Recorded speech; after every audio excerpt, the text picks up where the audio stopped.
mute, and we shall begin promptly. Okay, ¿estamos listos?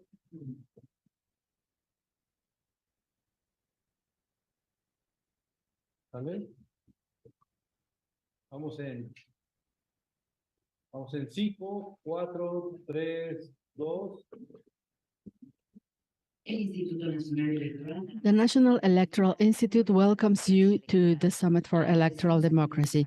We thank all the people who are here in person and those following our broadcast through the webpage and social media of the INE. We shall begin with our panel.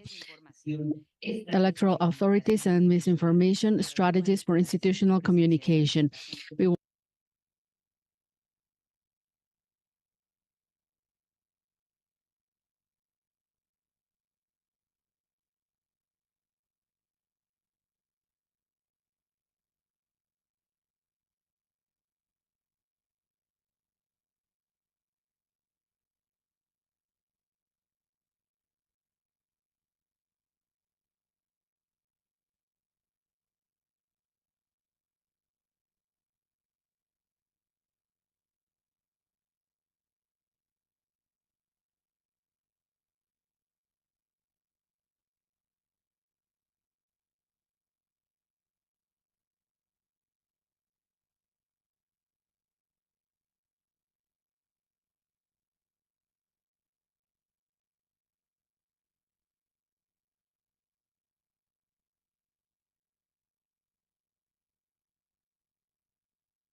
tienen un órgano, Consejo Superior de la Judicatura o como se llame, pero tienen un órgano que intermedia. Es decir, cuando un presidente de una corte dice hay It's an intermediary, and when the president of the court says there is misinformation and I have to react, they have to go through a middle body that gives the resources that will pay the person that will make the decision. And when it is administrative, the administrative body manages their own resources. Next slide, please.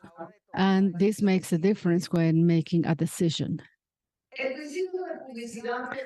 Principle of advertising versus defending against misinformation. So we have the electoral bodies requiring to defend ourselves against misinformation, but this is a confrontation that is unequal. It is unequal because while the due process, because you have the electoral body and the electoral body has to respect due process, has to the electoral body is an body that is collective and that must make decisions following regulations, following rules, and must consider due process, but they must also must weigh the fundamental rights of freedom of speech with a good name. And if they guarantee the rights, they say, no, this is like a highway, let them go, let them through. But others say, no, a good name is above freedom of speech. And this is an equation with no specific predetermined formula, but will depend on who formed the body. And remember that electoral bodies usually, if not always, are determined by the Congress or by the legislative. A human team trained to counteract misinformation did not, because 20 years ago, we did not have an office to handle misinformation. But the day before yesterday, there was one person here who was a counselor for the Brazilian court who later told us that he had also been working with the Constitutional Court of Brazil as a counselor for misinformation.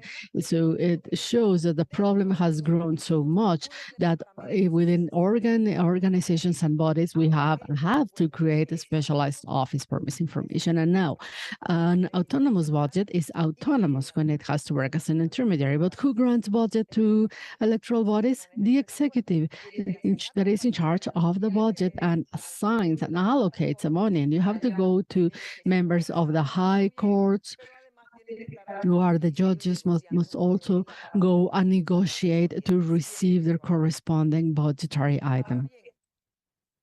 Now, there's also a difference regarding speed and starting positions. You have some that have a wide highway, all the lanes free for them, moving, changing lanes, but electoral bodies must follow their lane and respect their rules. And that's why the starting point and the speeds are different. You have a clear highway if you are an infractor, but the authority cannot or does not have that free highway. And therefore, in order to face misinformation, justice, and I will say electoral justice, should not be blind, deaf, and mute. What about Temis? If you think justice, you immediately think this woman with a blindfold and scales in her hands. But should justice be blind, deaf, and mute when faced with misinformation? And then this paradigm of justice is now confronted by the reality. So is it justified to remove the blindfold? Should we question authority when most people have a certain perception that may be wrong, and then the voice of the people is the voice of God or not? So we had all of these paradigms that we were carrying them. I'm sorry, I don't see how much time I have left. I don't see the clock, so I want to apologize. So we had all of those paradigms. And most lawyers have that symbol of the woman of justice blindfolded with calling a scale. And we all lawyers had that in some of our books.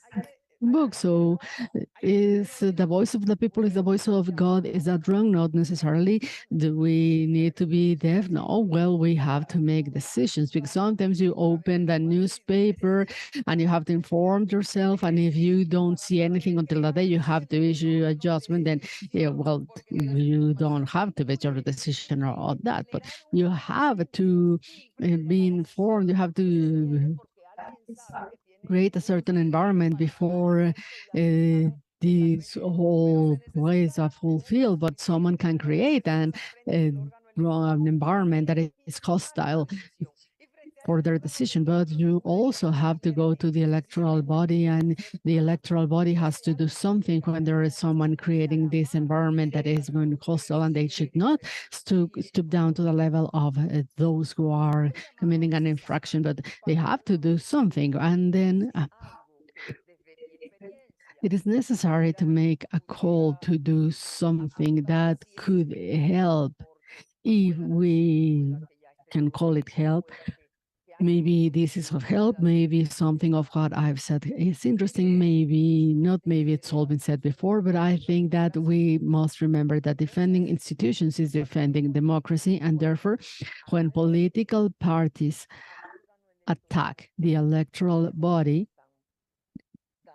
what is the democracy they are defending? Political parties are an instrument through which democracy is created. So what is the responsibility of political parties as organization, and what is the responsibility of each individual citizen? It's, for example, if my mom starts grounds me and then I run around the neighborhood calling my mother evil, because that's one option. The other option is understand that I made a mistake and that my mom is right. And number two, advertising acts is priority, and it's different from other posts. And let me go to the third one so that I can go back and explain the second one. Governments live from surveys. Sure, the government must be pending of surveys and measuring the perception on what they are doing, if what they are doing is good or bad, because they are the government, they are the executive, but not the judiciary. The judiciary cannot act based on how much people like their decision or not, because it is a decision and they are the body with the legitimacy, the legality, the power, and the ones that represent the value of the majesty of justice, which is inviolable. Because the day we stop believing in justice that is legally instituted in our country according to the form the stated in the Constitution, then we will be in serious problems as a society, because there has to be someone in charge of arbitration, and I have to take care of them. They should not be kicking a ball around, but they should, but the players should not be attacking that in charge of arbitration. So this is different. I'm not going to talk about countries specifically in Mexico because I'm a foreigner visiting your country, so I'll talk about my country. But in my country, there it happens, whether regularly or not, but it happens when we hear of a government decision through the social media. And you say, well, and what about the administrative act? And then you start asking people, Anna, how do you react after hearing the announcement of the executive of this topic? And you're like, what topic? What announcement? I cannot give my opinion on this social media post. It has to be an administrative act. And they say, no, but everybody knows. Yes, everybody knows, but I have not been notified through the proper channels, which is an administrative case. And I believe that they have to follow the due process. But now when we say authority, it is every single authority, all authorities, and they must always serve the democratic principle. During elections, the whole institutional capacity is in the service of the electoral process, and not just INE, but the whole country, because electoral issues are country issues. And in my country also is also an issue of national security. So actions proposed that we believe should happen. One, institutions must adjust their communication to a new style, making it accessible, clear language, not renouncing their essential competencies, because sometimes when the honorable magistrates want to let us know that they went to Italy and that they are so knowledgeable of all the background, etc., and citizens who are not lawyers and don't, why should they be a lawyer? And they don't understand, and they say, okay, so they are ruling like this, but I don't understand what they are trying to say. So no, language has to be clear and communication should be accessible. But the president of the court has ruled, because on the one hand, communication has to be accessible, but on the second hand, I have to respect the decision of that who's in the position to make a decision. And also, electoral bodies must work on actions to position institutional truth and their path to find institutional truth. And they say, I made a decision, and okay, and then they post administrative action, but they have to communicate it to the society. So yes, you have to pose the truth, but in order to search the truth, that the truth should be positioned and communicated to society, and let society know what is the path to find the truth. So which means that, of course, you can have Twitter or something similar, and you can tweet that decision was made. But if you tweet that, then you must include a link that leads you to the administrative document where you have the ratio decidendi and everything that has to do with that decision, etc. You should also plant the seed of information discernment for citizens, because not everything circulating in the social media is truth. So you have to educate citizens to be discerning, find formal sources of information. Third, fourth, agreements with political organizations, political parties, and in general, organizations. And I'm calling them organizations because in our country, we don't only have political parties, but we have groups of citizens that are independent candidates. They just need a certain number of signatures to present their candidacy. So all political organizations have to become validators, because the political organization will elect the representatives, or the representatives will in turn choose the members of electoral organizations, of the electoral bodies, and the electoral bodies in turn control political organizations. And within this virtuous circle determined in the constitution of each country, you find a reality. And political parties should not only put themselves in the place when they are being investigated or controlled, they must also put themselves in the place of those that are the validators of electoral organizations they themselves have helped elect. And the responsibility before their message and militancy is that when the political party is destroying a decision by the electoral body, they are destroying democracy, and they are destroying all possibilities, and they are also destroying the legitimacy of those who have been elected. Because if they were elected by that electoral body that declared the election, then the body is good. If they declare that I won, but then they are bad when they don't declare me as winner. So what is the role of parties before that reality? It should be much more committed. And lastly, the electoral processes, the informed electoral process with transparency has legitimacy in order to obtain easier results. And the process, as long as it is informed and transparent and everything is out there, in that sense, would be less questionable that legitimacy, because it is a legitimacy of those regional authorities or national authorities who declare themselves as elected, and in turn the legitimacy of all the democratic process in order to the democratic principle of the society must come true. So this is it from my side. Thank you so much.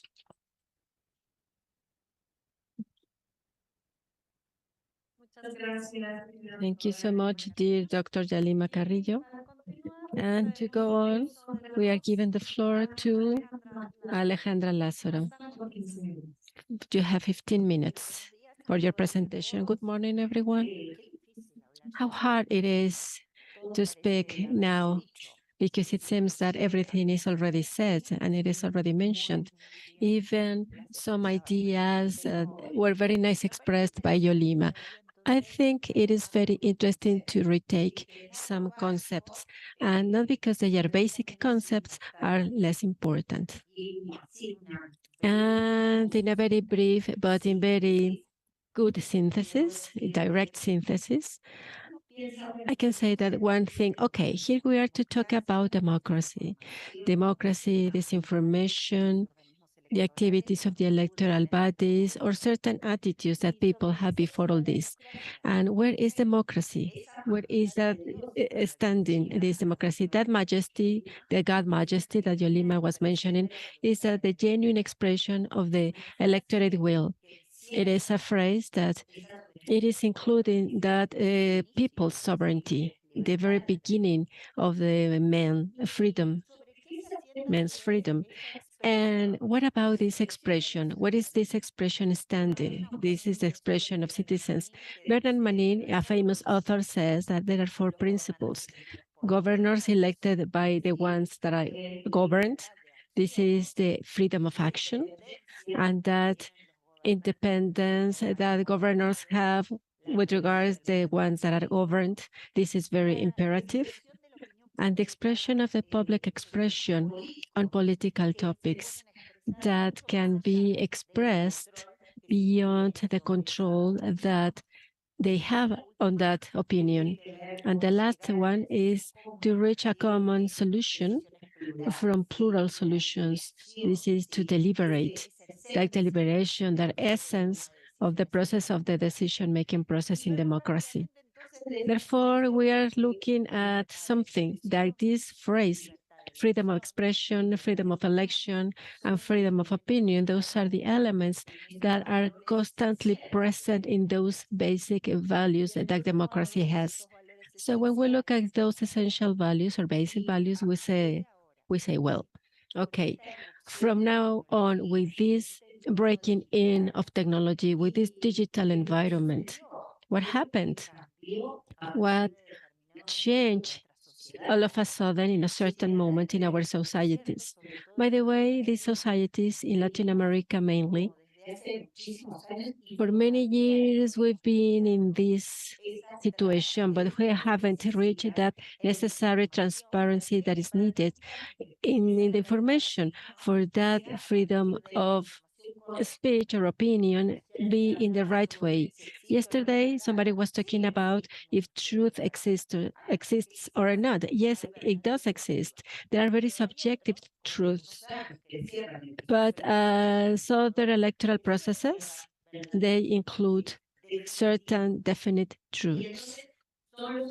So it is that the governments, electoral governments, that must take all this truthful information in place, transparent information, accessible information for all the citizens can access this information, and they can say, yes, a decision has been taken with full knowledge, the full knowledge required in order to make that decision. And in this process, I would say, with these weaknesses that we find in our societies, in different states, having this problem with transparency of information, but always trying to improve all the time. But there is also a type of demand from society, from NGOs, and all the type of players or stakeholders who take part in the democratic processes and in electoral processes. So all this in digital environment is coming in, is breaking in all the situation. And as approximation, well, I would say welcome. All this is welcome because what we have made so far is to improve that democracy, no matter where we are. The idea is to put to close together these governors and the ones who are governed because of the problems that have been for many years. So we must put close together the political parties' ideas to democratize all the information in order to give a voice and vote in the same level, even though those who have not the same ideas versus the governors. And what to say if we are before authoritarian states? Sometimes they are the only voices there that are divergent to what that government is ruling from the digital environment. This is to say that perhaps in a first expression, one may say, okay, all this is very welcome because this has opened more plural channels, more diversity or diverse channels, mainly if it is creating or if it is deploying and informing. I think so far it is okay. I see no inconvenience here. But obviously it has lights and shadows, pros and cons. So when we are talking about these problems start to happen and emerge as this massive site that this information has, because it is coming from our agile, increasingly agile mechanism, increasingly aggressive mechanisms, and there is an overproduction of information that reaches citizens. Sometimes they are very dissimil, and then we can say how much this is true. Can we check this out or not? Or as it was mentioned earlier, because of the fact that this is posted on the social media, it is considered a revealed truth. But the truth is that everything starts to cause deep type of concern, starting from the Facebook cases and Cambridge Analytics, mainly for electoral bodies due to the manipulation that was produced in personal data from citizens, having lots of influence on electoral processes. We have seen plenty of problems and examples, like in the Catalan situation or case in 2016. Back then, there was gender political violence that was exercised from the social media to Hillary Clinton, this USA candidate. They said that he was the leader of some pedophilian people. So one person, it was said that a person was there with a weapon, and then a citizen died in a very violent situation and a very dark situation. So the Jair Bolsonaro campaign in Brazil as well. And we can go on with minor or major examples. In addition, that we have in each situation that we have in each one of the states. And then we can say, yes, misinformation has always been around, but what about the impact that this misinformation is producing today? Due to the massive volume that this is having, and how it is possible to take all this way around. I compare the impact of this information as a theory trying to cover the sun with our own hands.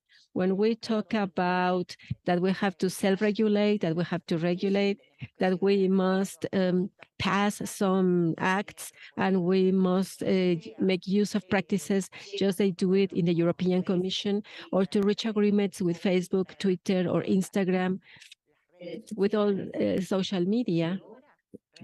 So can we obtain certain limits to reach certain limits? When we are trying to decrease that huge impact produced in societies or in citizens, do we have ways, or how far can we go? How many people can we reach? So there I can see that electoral authorities can do something, but with certain limits. In fact, I am going to tell you some topics and situations in my country, in Argentina. We started back in 2012 in Salta, one of the provinces in the northern Argentina. There was a meeting with the Inter-American Association. This is the Press Inter-American Association. And we had some conclusions, like the freedom of speech in the press as in the digital environment should be guaranteed equally. The thing here is that this information became violent.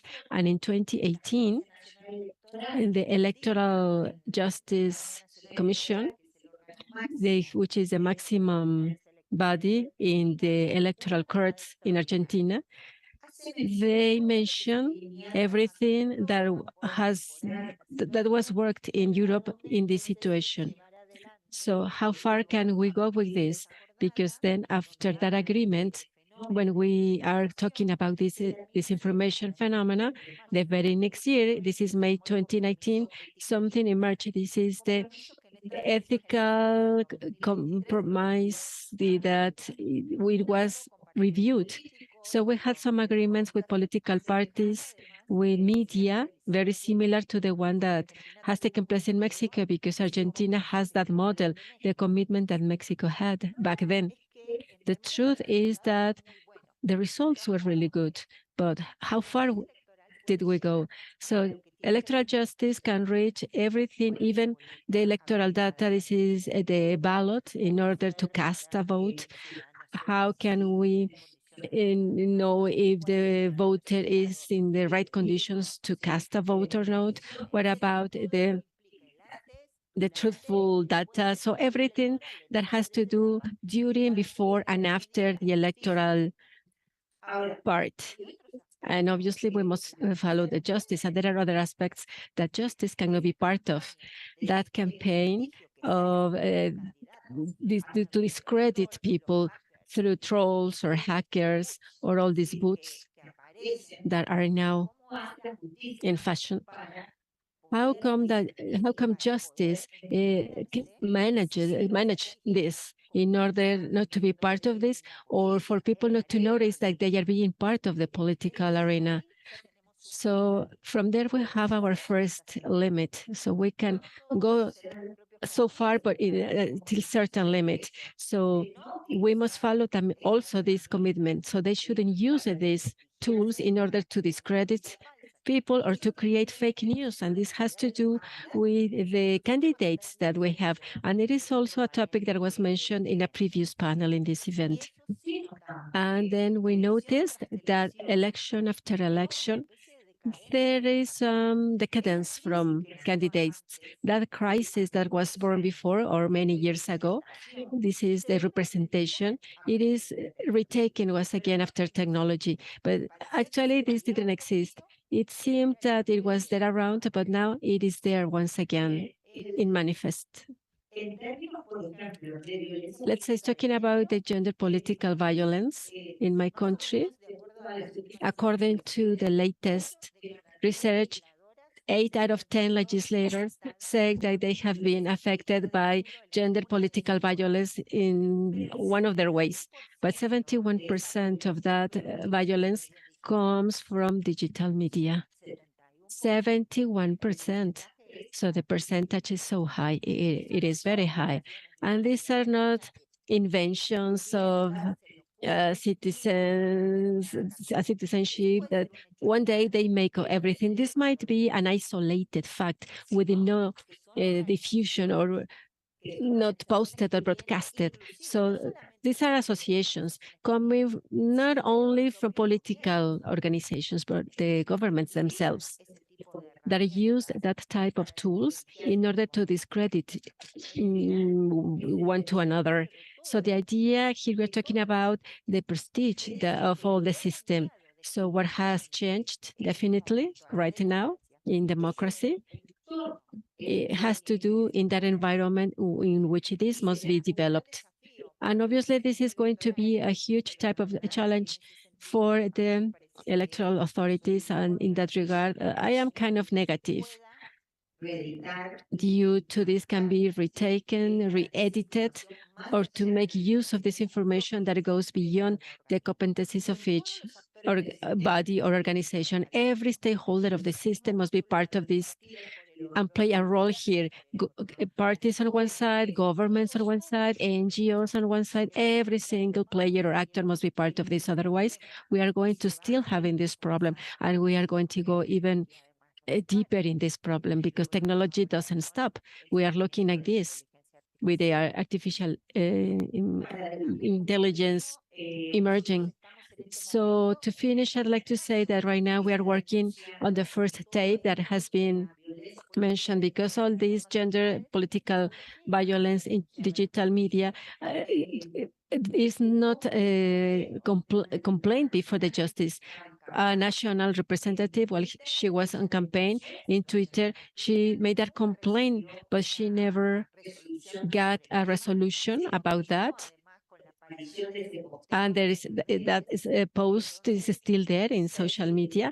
6-7 days later, so she went to justice. Before the justice, this started October the 12th this year, and so far we only have a very good presentation in order to support that claim, and a very good resolution from the fiscal, taking this in his own hands, not only studying this from the legal side, but also the norms that Argentina has been developed. We have in the Olympian law, this is to recognize the digital violence against the women. However, with all these laws followed by the fiscal, even today in December, there is no solution. So we believe that in this regard, there is a statement saying that causes cannot be treated as before, but we need to accelerate this and attentive information due to the times we are living right now. So we are going to favor this in order to improve this in every area. Thank you very much. Thank you very much, Dr. Lázaro. Thank you very much for your excellent presentations.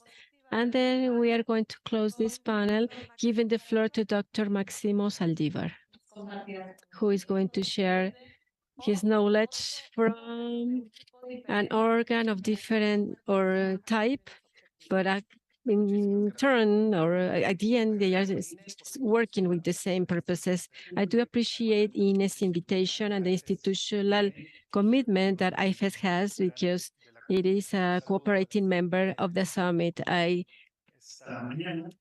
greet the panelists here, and thank you to the attendees for being here and for the time you have spent during these 3 days.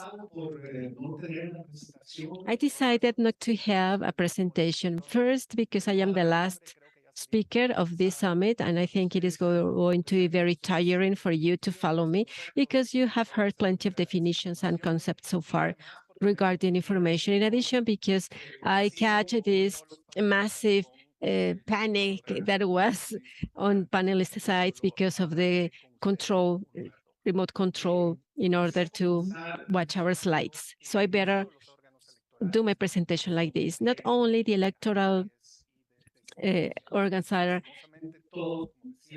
victims of attacks.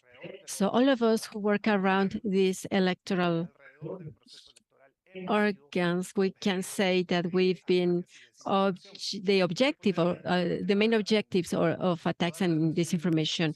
So I'd like to talk about the different decisions or domestic missions of, for example, the Organization of American States or embassies, every sector or group showing support to the Electoral Supreme Court. The main objective was to attack it.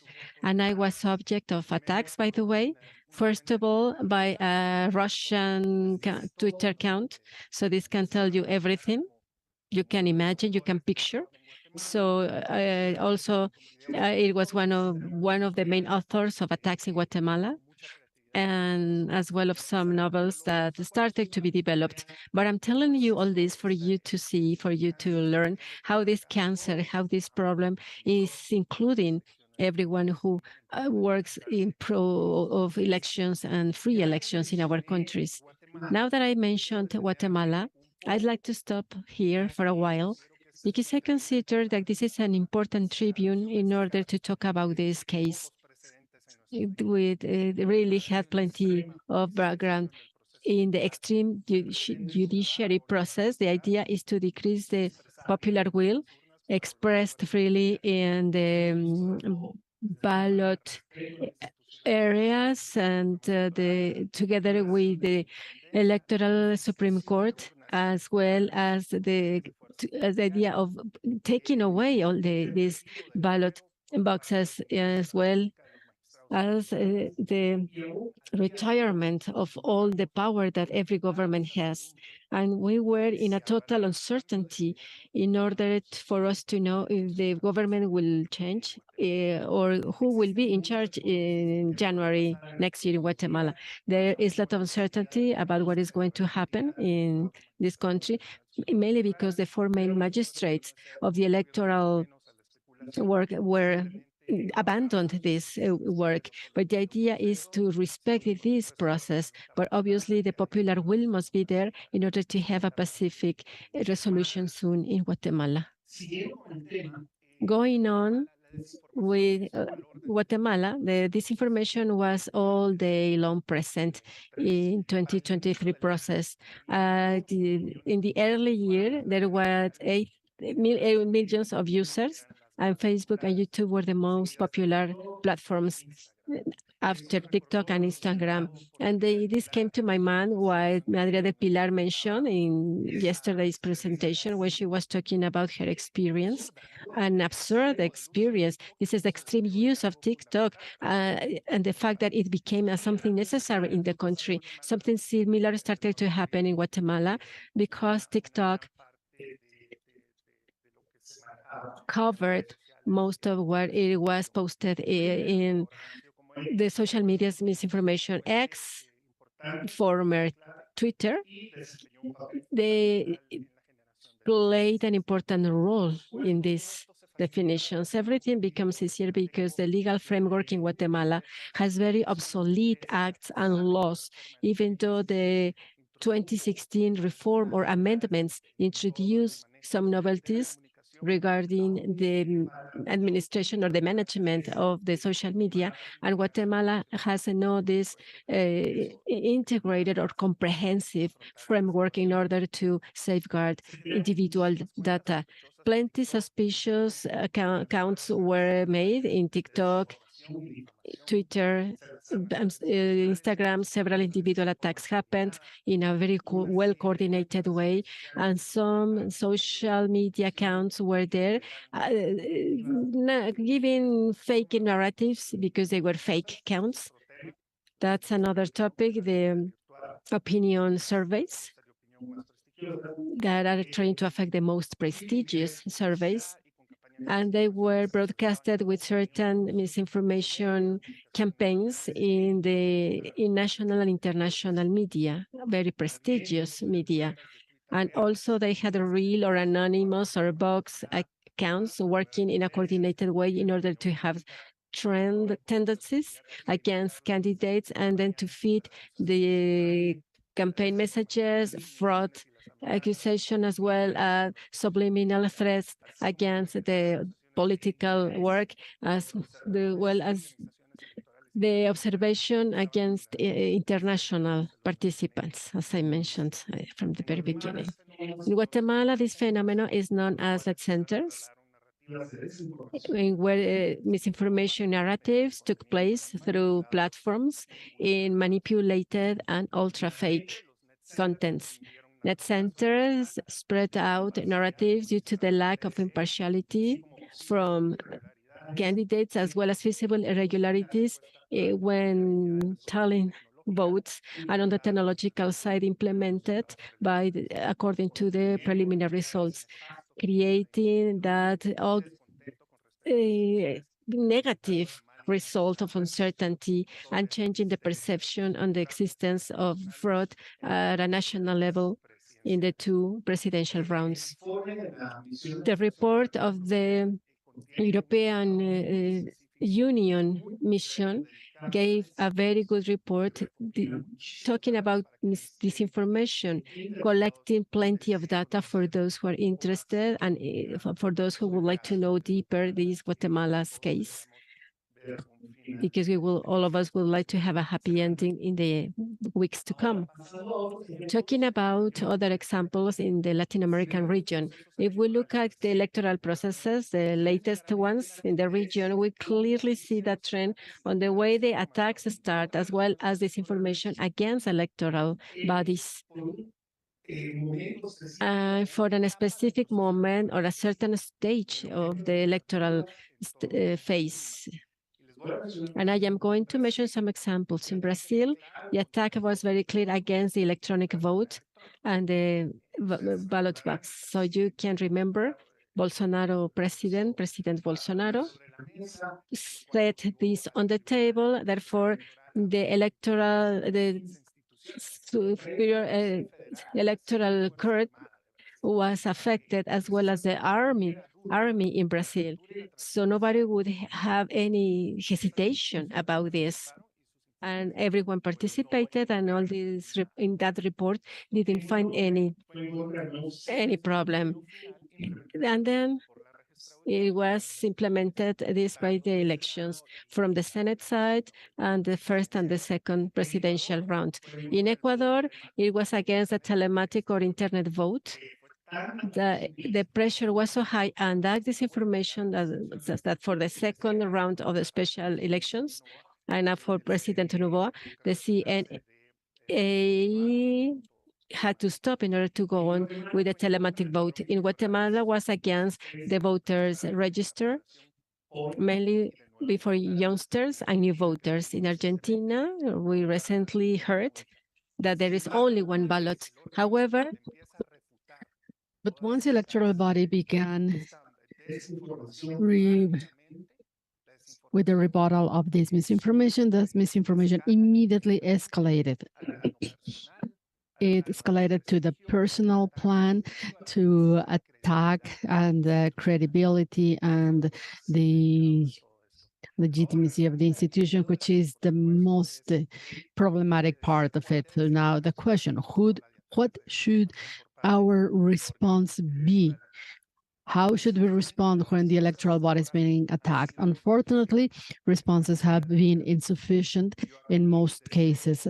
And I want to take an example that Ingrid Picu presented us when she was talking about her investigation. And according to figures, electoral bodies are only acting reactively.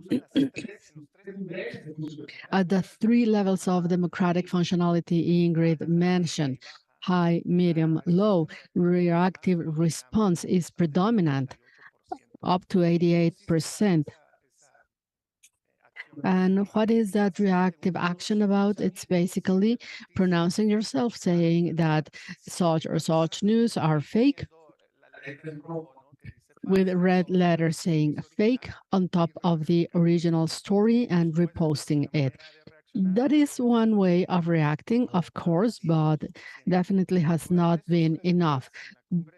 Throughout this summit, many measures have been mentioned, like reinforcing internal processes, reinforcing human and technological capabilities to follow up social media inside electoral bodies, or establishing strategic partnerships. As an INE member of the board said yesterday, make partnerships with the large corporations using internal processes to mitigate fake news. But of course, we have to take these corporations in good faith. And I found this quote from Meta. Hopefully it will be done. And it says,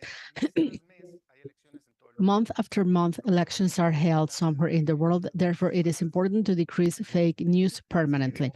This is a quote from Meta. So hopefully this will be done. And finally, and it is very important regarding actions to take, and it's to foster events such as this summit, where we can have an open, honest dialogue on the topic, since this will be a long learning process for all of us. This week, for example, there were two simultaneous events on misinformation.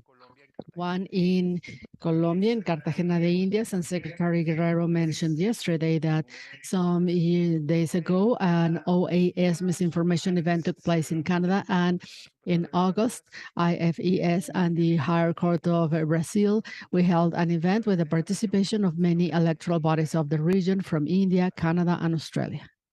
To me, the most dangerous part of misinformation regarding elections and electoral bodies is, as Federico mentioned yesterday during his presentation, they are threatening constitutional values which by natural mandate are a primary obligation of the electoral body. And I call this the most dangerous because this adds up to the already democratic disaffection that we are witnessing in the region, because people don't feel satisfied that liberal democracy as we know it solve their issues. Then they start attacking constitutional principles and values as defended by electoral bodies. And then what we have is the perfect formula for disaster. And of course, those principles are citizen participation, free, aware vote, equal opportunities, and electoral regulations. And this is a big challenge. And I believe that defending and preserving constitutional values will undoubtedly help us win the war against misinformation. And I would have to mention, and I am pretty sure that some of the INE officials will agree with me, and is how important civic education is, which unfortunately, because of budgetary cuts, most electoral bodies are suffering in the region. It's civic education is being put in the background because measuring the impact of civic education is a long-term thing, and now electoral bodies are watching immediacy, quick results to show everything to the population as quickly as possible. And I believe that it is really important to you remember that this civic education, because the last and ultimate victim of any war is a citizen, so they need all the information and education that we can give them. And this is new. I found a quote by Thomas Jefferson, third president of the United States, saying, "Informed citizenship will be the only truth depository of public will." I have a few seconds left, so I want to say that I started thinking, how was misinformation narrative handled before social media? And I remember two cases, one in Venezuela, before this whole technological social media dynamic. Two situations happened around President Chavez. One, you will remember a video or a documentary called "The Revolution Should Not Be Televised." This video helped change the narrative of the coup d'etat against President Chavez in 2003 to relaunch him and to position him in a stronger place when he regained political power in Venezuela. And the second, a book written by a North American researcher, Eva Gollinger, called The Chavez Code. She had access through the Freedom for Information Act in the United States to many documents that were public. They were no secret, not even qualified. And she began working on the whole narrative of the participation of the United States in Venezuela by generating polarization. Of course, these efforts took a long time. While you publish the book, while people read it, limited consumption by citizens, and that very famous video of the revolution should not be televised. But to me, these are two very important examples of how narratives of misinformation used to work in the past, and hopefully we have learned to know how to counteract them from now on. So thank you very much.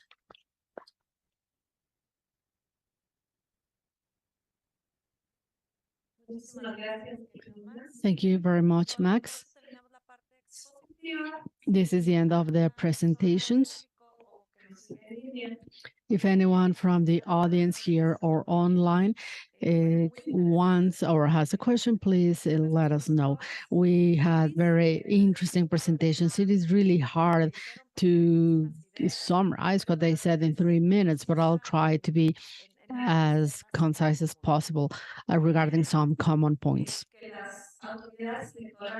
One, electoral bodies, authorities must approach society with an accessible message, that is, find a way to adapt and use the new technologies in favor of democracy, not just looking at the negative points, but those parts that can be used. An informed electoral process, said Jolima, which is essential, seeding discernment among the citizens. As Max was saying in his closing remarks, civic education. We cannot start by saying there's a misinformation crisis without considering the active role that we must be performing while educating citizens, in this case with digital citizenship. And as Dr. Alejandra Lázaro said, how do electoral authorities respond before misinformation? This can never be greater than what we are or trying to cover the sun with a hand with the speed at which misinformation is growing nowadays, because our scope of action is very small when we are talking about the reactive part of our action against misinformation. So we must work jointly, not just the electoral authorities, but including institutions from all over the place at all the different levels in each country, so that we can promote attention measures, not just regarding misinformation, but to generate positive information and be proactive regarding transparency of information generated from electoral bodies. Max also mentioned that one of the main issues of misinformation is that it focused on a specific part of the electoral process, and I totally agree with him, because those of us who work in this activity must efficiently communicate everything that we are doing. We cannot shut the door to misinformation, but we can limit access channels. So I'll read the questions from the audience. Some have a name or are for a specific member of the panel, but whoever wants to answer, please go ahead. You have up to 3 minutes, so we have enough time for a conclusion. So one first question. Should we consider misinformation as electoral crime? Another question. If electoral bodies generate fake information, how does it affect the legitimacy of the institution, and what can we do not to affect democracy in a country? So you want to answer these questions? I would like to answer the first question. Yes, it is difficult. It would be ideal to go that way and turn it into electoral crime. And lawyers will know this better than I do, because there is a very thin line between freedom of expression. But I think we could find some kind of solution. And I'll give you the Brazilian example. The higher electoral court in Brazil reduced the elimination of fake news in social media through a warrant from 24 hours to 2 hours as a maximum during the electoral process. So this shows that you can take strong coercive measures.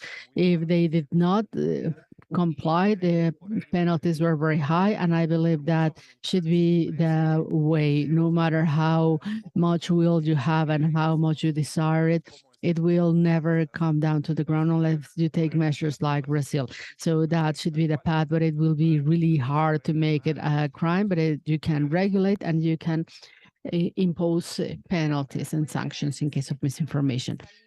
I have another question related to this one. What happens when it is the authority that is generating misinformation? How do you make them accountable? And one example is, for example, in Japan, after the Fukushima events in 2011, there were several ministers had to present a resignation for misinformation regarding the funding to reactivate nuclear reactors. So what can you do to counteract misinformation that comes from authorities themselves that goes hand in hand with the question, if electoral bodies generate misinformation, what can we do?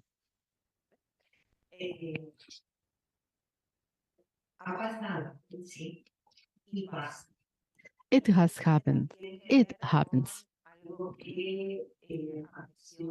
And this has to do with something Jolima talked about, and this is about how or where electoral bodies come from in several countries and their direct relations with political parties.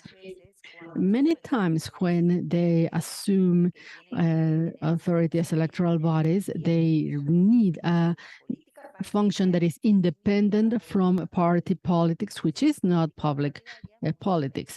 So political party politics has a tendency to use some misinformation to favor one political party or the other. And this could be perfectly qualified as electoral crime. I agree with Max. It is really hard to make misinformation as a crime, because what is legal or what is illegal regarding one behavior, it depends on the context. If I am expressing something that is true, but that goes against the political party in turn, you could say that it is illegal because I don't agree with the government. But it is the way in which I express myself and the way I have to make that fact known. Now, in a case like this one, this could be perfectly possible to qualify it as a crime.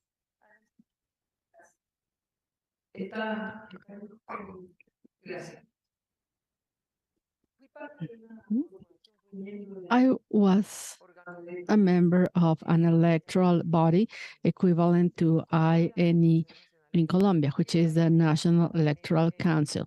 So as I was saying, it is equivalent to Mexico's INE.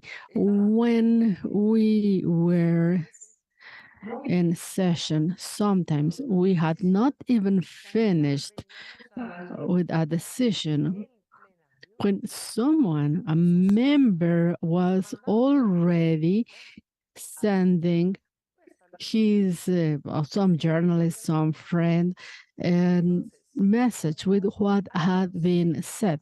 So when there's awareness, when there's a responsibility, the member of a body who is responsible knows they should not be acting individually, not be tempted to maintain communications. They are always acting separately, and they are talked about their vote, and when they voted differently, they are not always aware of their situation. They are forget that they are part of a body, and by themselves they are not an individual. They are members of an organization that makes a decision as a group, and they cannot make decisions themselves.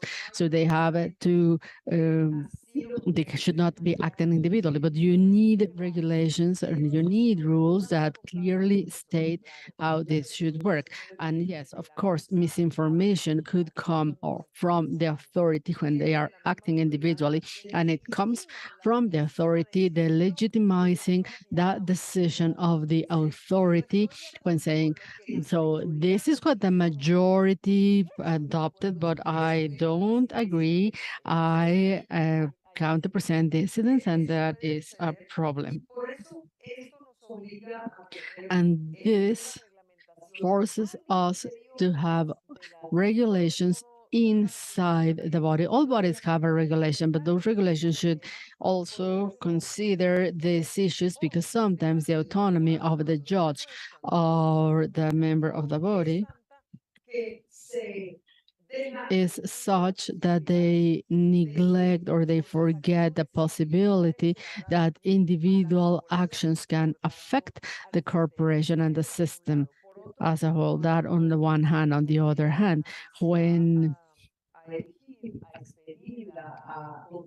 you are going to create, you have to look at the active subject, the passive subject, and you have to make in-depth analysis. And there is another thing here. It has to go through the Congress, because the executive cannot make a penal code. The penal code is made by the Congress, and the legislative has to do it. And this leads to a discussion, because the act of who the actors will be, and society will be either ready or not. But if you are going to make this typify as crimes, they have to be closed, not open, because open, they are open politically. At any moment, anyone could charge another one for that crime, just as a political game, which is also dangerous. And for that reason, it is very important to take into account all the different aspects.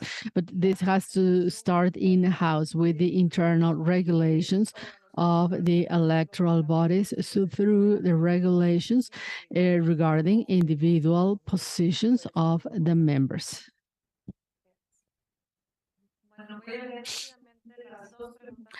We have two more questions, and I want to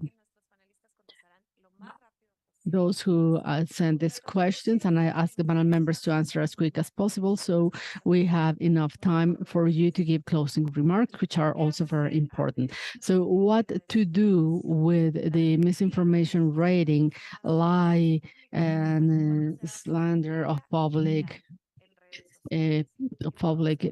people? What do you do when they go viral? What happens with the right to forget? And our recommendation is to have a department or an office to attend misinformation aside from the press office, or what do you propose?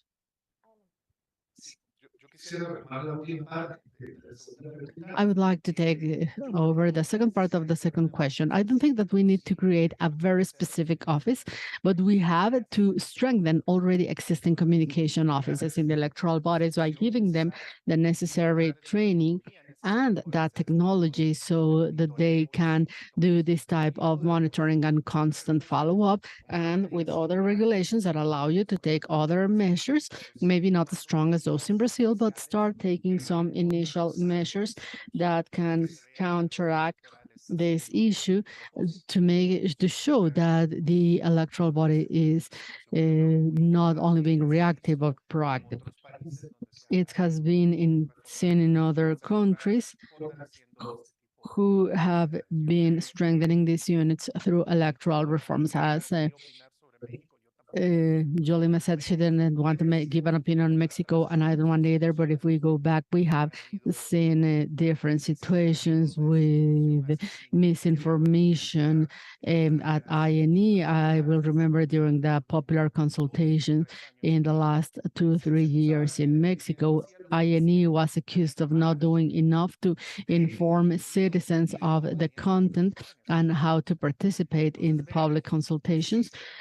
So we see that this happens, and that having the capacity to counteract them, is something very important.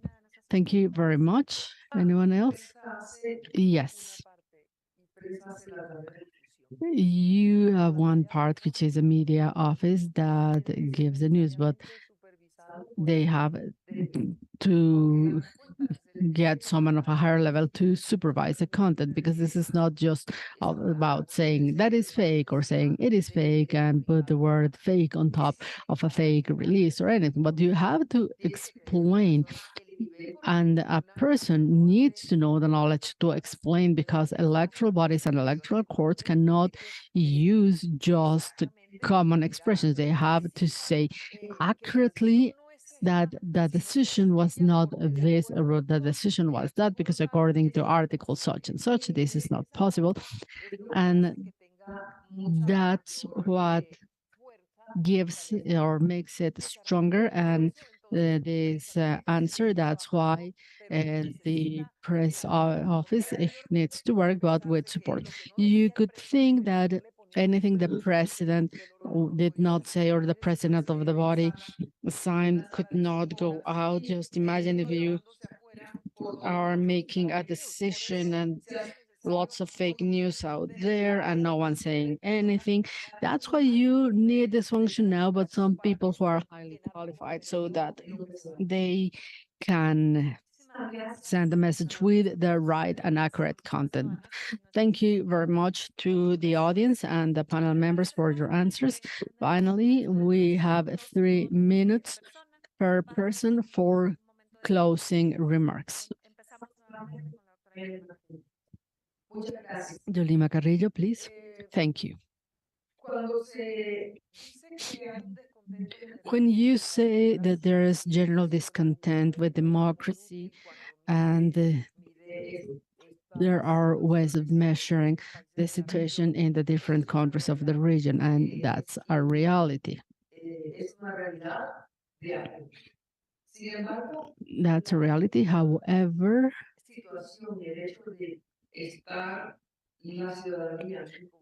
when citizens disagree with democracy, you could think that you are giving us justification so the whole misinformation highway works, as if this was a regular consequence, but that is an issue. Someone said that it is a cancer. Someone said it was a disease. Yesterday, they were arguing whether it was a disease, if it was a virus or a cancer. But it is a problem of society that has to be solved, that society has to solve. The thing is that this topic is not just one of the state, but one of society. Societies have to choose, and leaders should focus on building. When the executive power and the legislative power are in dispute, which is regular, that is regular, that is normal. But where the bodies become part of the dispute and the legislative enters the dispute, it is a problem, and the bodies have to defend their administration. But it is necessary to go back and look at the division of powers and the respect of the autonomy of each branch of each body and our harmonic collaboration. But you have to ensure respect for that. If I could summarize in one word a proposal, I would say respect. As citizens, respect. As each party respects each other. As long as you respect from the institution, as long as you respect, then you have the right to be respected. And that is a topic, that is one word that is somewhere kept on a shelf and must be brought back to be used in everywhere, among the young people, among the elder, because it is necessary to recover respect, especially regarding justice. When it is part of an autonomous body, when you are using authority, you have to work on the majesty of the law. That has to be formed, and this can be useful because there is a personal behavior, but also an institutional behavior where you necessarily must recover and rescue. And another is we should all be here. We don't know where will this end up, and that can be serious, and that's why we need to take measures for that. Thank you very much.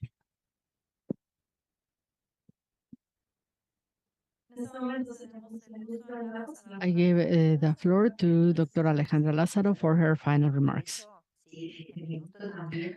Well, in this minute, I want to say thank you. I must thank Arlene Rafael Riva Palacio, the current president of INE. We are really happy at AMEA to have a woman in that position. And no, I'm happy not just to participate in this panel, which is an honor, but having been here as an attendant, because at the end you go full of information and ideas, and I agree with Max, this is something that has to be multiplied because this is a great way. And I also agree that education will help us.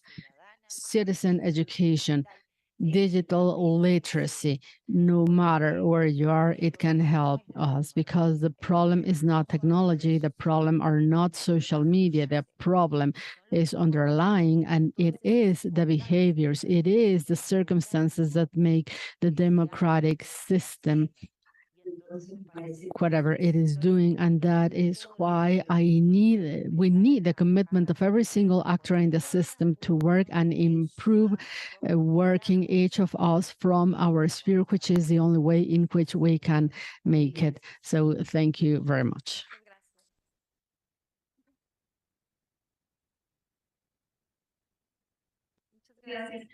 Thank you. And finally, thank you. I found it very interesting that during these three days, some people present the timelines and looked in retrospective when and where the social media began to be used, where did it start, using it for elections and misinformation, and the yet unexplored side of AI. And I was thinking, and finally, you mentioned it really quickly in your presentation, so I want to recommend you the following book. And I apologize in case the title of the book is offensive, politically speaking, is offensive to someone, and just let me make it clear that this book was written by someone who was discontent with the results of the electoral campaign where he participated, and that's why he picked the title for the book. But the point, which is where I'm trying to emphasize, and in my opinion, is one of the most undervalued books in terms of statistics regarding the use of social media and their impact on elections, is a North American book from 2011 called Obama's Zombies, specifically focused on the gap, on the abysmal difference between using social media between Obama's campaign and John McCain's at that time. Information in this book is essential to see not just how it changed the elections we witnessed. Maybe the youngsters don't remember it because it was 2008, but it changed the way in which politics are done in the United States forever. Thank you very much.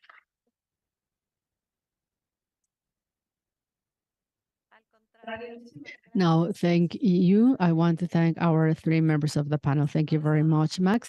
And this is the end of our panel. We want to thank each one of you for your presence, and those of you who are following us remotely, thank you. We are taking a break, and we are about to go on the final run of the second Summit for Democracy. Thank you very much.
We're about to get started, so please set your mobiles in silence mode.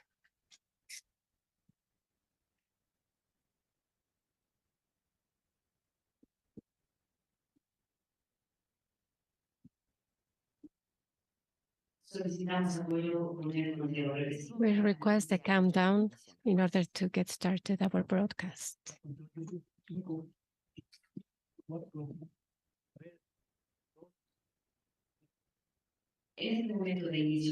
We are starting our panel, Common Compromises Generating Synergies Against Electoral Disinformation. We are giving the floor to Arlene Cabral, the Coordinator of International Affairs of the National Electoral Institute. We appreciate her participation as moderator. Thank you very much. Good afternoon. Good morning. Welcome once again, everyone. This is the very last panel of the work of these 30 days of work. And we wanted to close this meeting, this summit, with the participation of the national political parties in our country. And we are going to try to generate together parties, together with the National Electoral Institute, an agreement in order to have a common compromise and commitment in order to promote the truthfulness of news in internet and to eradicate this, as it was called in several ways, this evil that it is affecting us. This is disinformation. I am welcome our panelists. There was some traffic jam. That is why this delay due to traffic jam reasons. So here with us, the representative Noemi Luna, it is the Secretary General of National Action Party. Welcome.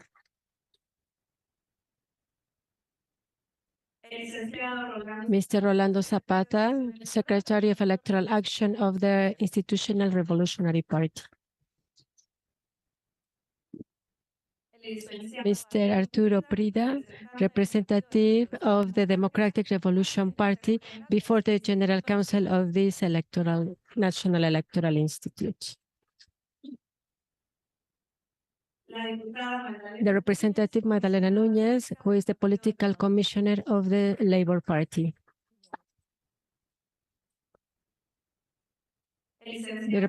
Mr. Fausto Melo, representing Movimiento Ciudadano Party.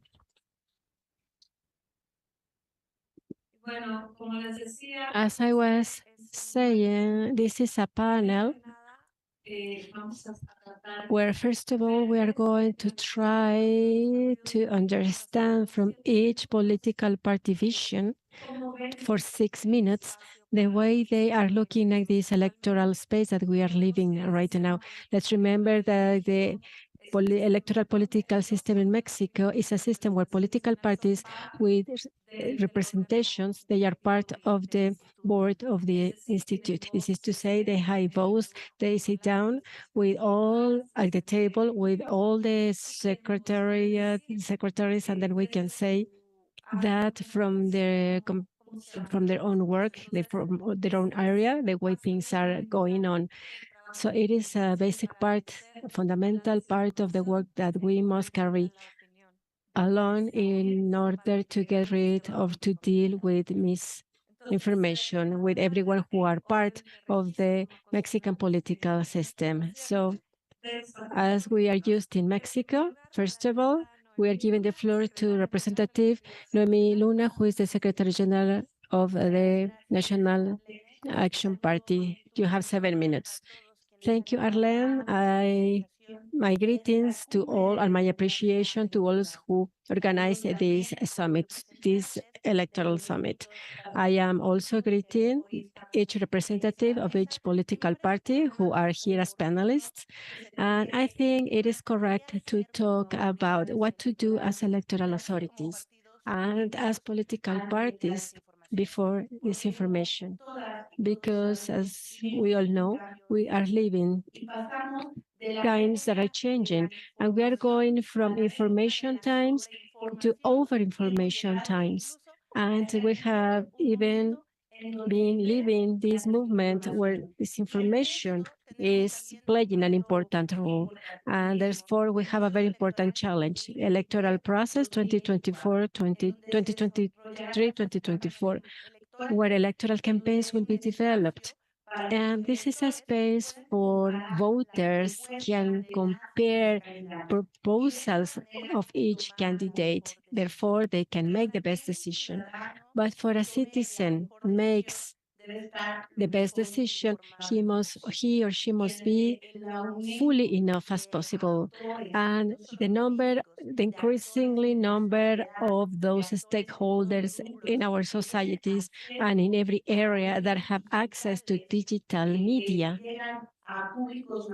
reaching massive audiences, it is of high concern the way the misinformation has grown up in a very dangerous and alarming way. The growth of fake news, fake data, the counter campaigns, black campaigns that at the end of the day,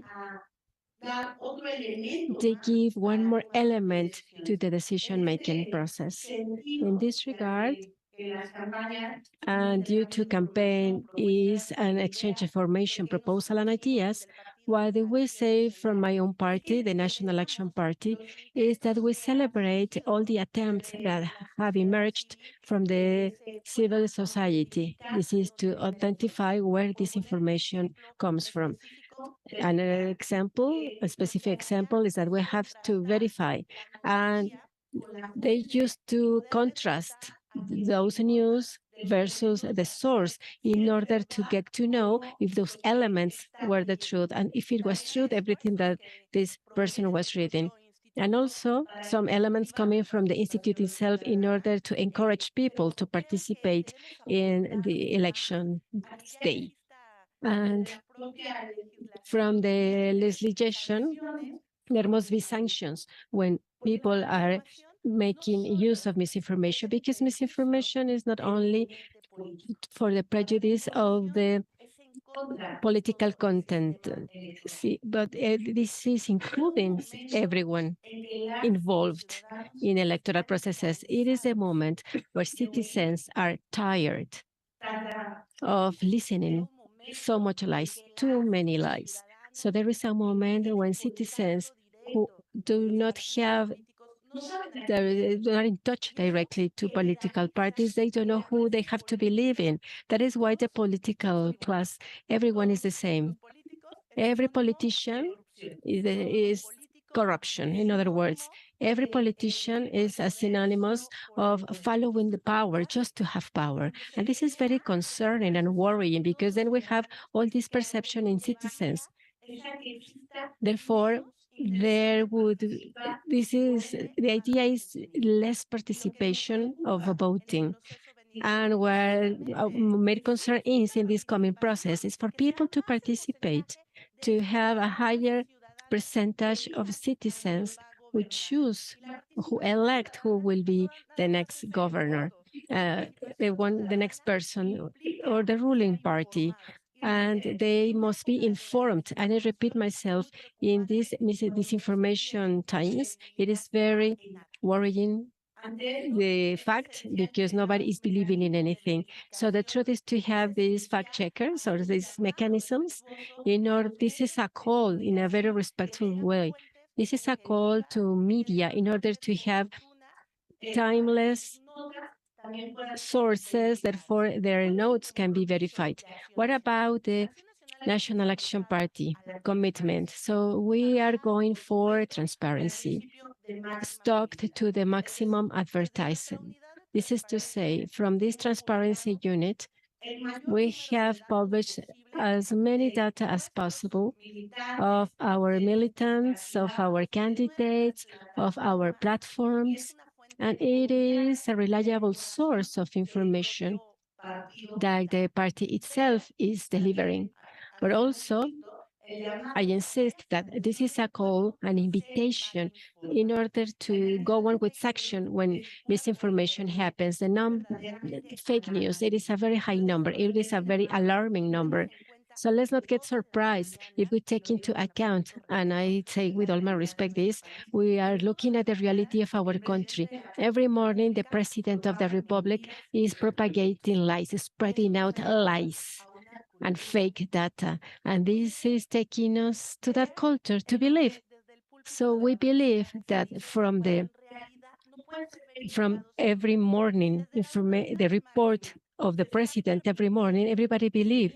So if from that level, the lies are allowed, so you can imagine the result. That is why every political party must take minimum compromises in order to develop a respectful environment, truthfulness environment. And it is important to find the transparency, as I said, in information. In my party, the National Action Party, we are inviting constantly to platforms and media to respect all the time the freedom of information in order to have and present verified data. On the other hand, the Electoral Authority has developed civic education programs to strengthen the capacity of discerning from the population side, having critical population in order to evaluate the truthfulness of information and to strengthen the civic side in that sense. I finished in my first presentation here.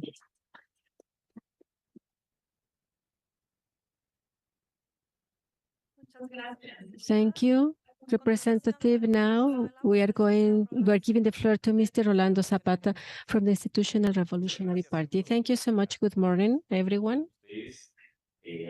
I do appreciate the National Electoral Institute, as well as every organization and body that are taking part in this important and on time meeting in order to talk about electoral democracy in this specific panel, which is called Common Compromises Generating Synergies Against the Electoral Disinformation. First of all, I'd like to talk about the context that this panel is taking place. First of all, this would mean a long scope or summit. So we should wonder, where would you like to take democracy in Mexico? This is democracy as a political system, as a government system that we have adopted. This is democracy according to what we have defined as Mexicans, and to improve the social life, economic life, cultural life of our nation. That has one area, an important area, the electoral processes. We would like to strengthen, do you think we want to strengthen the democracy in Mexico or the other way around? Why am I asking these questions? Because there is no doubt that democracy is the mean that we have in order to choose better governments. And democracy is debate. And democracy is discussion. And democracy is contrast. If and only if is given with certain elements, with specific and concrete facts, with objective elements of conviction, with data, with real data and information and real information. So this is taking me to a more specific context. This is the reason why we are here gathered today. This is the disinformation phenomena. This has a very clear context, not only in Mexico, but in other places, and the post-truth phenomenon. That in essence, what this is telling us is that data, the objective elements of conviction, the certain and specific data, are overcome before the public opinion by emotions and beliefs or personal convictions. And as the representative of the National Action Party has said, this is very dangerous because this is building those alternatives that are considered as truth, and other groups or parties embrace this. And the thing is that they only share and they are spreading out those elements that are adjusted to the alternative truth. This is the context, the reason why we are here for. What is doing the party that I represent? This is the Institutional Revolutionary Party. We have two specific areas. We have an internal communication channel as the opposition that we are, in order to spread out in our militancy and in all our members specific and concrete data and information that in a clear manner we can observe all the aspects regarding the government, those correct aspects of the government and those aspects which are required to be improved and those aspects that must be changed, because we are going to go to a new path in our country. In order to tackle this information, we believe that there must be a concrete or a specific compromise and commitment, not only from the electoral parties, but public and by the executive, by the legislative, and by political parties. And that is why we are here for, and by organizations or bodies of the civil organization which are really organized. Due to the forum of an ethical agreement signature, my party is saying yes. It is not only necessary to have that agreement, it is necessary also according to the common framework of principles for us to be in a very clear idea of what we believe in. So the creation of a pluripartite monitoring party in order for us to have not only representatives of parties, but experts. Third, the clear definition of fake news. It shouldn't be an abstract concept. We must establish specifically, state specifically what we understand by fake news. The fact checkers mechanisms, the artificial intelligence allows on real time to verify this, and the civic consciousness that is necessary to share this with society. 6, respect to the freedom of speech.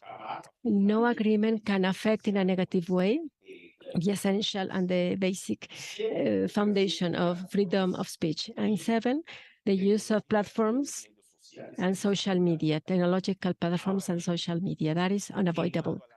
Talking about our responsibility as a political party facing this phenomena, we state first, the verification and correction, immediate verification and correction when we're dealing with fake news.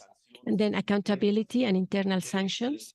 3, education and this awareness and consciousness that we carry out constantly through Colosio mission. Number 4, collaboration with authorities and fact checkers.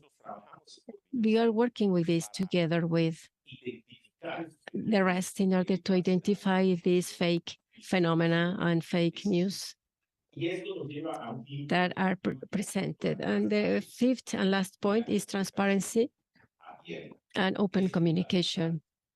It is necessary. It is fundamental for every political party, and every organization and body that we mentioned must keep an open communication and permanent communication with every single media, the traditional media and the emerging media, in order to spread out the real information that our electoral processes need and our democracy as well. Thank you very much. Thank you very much.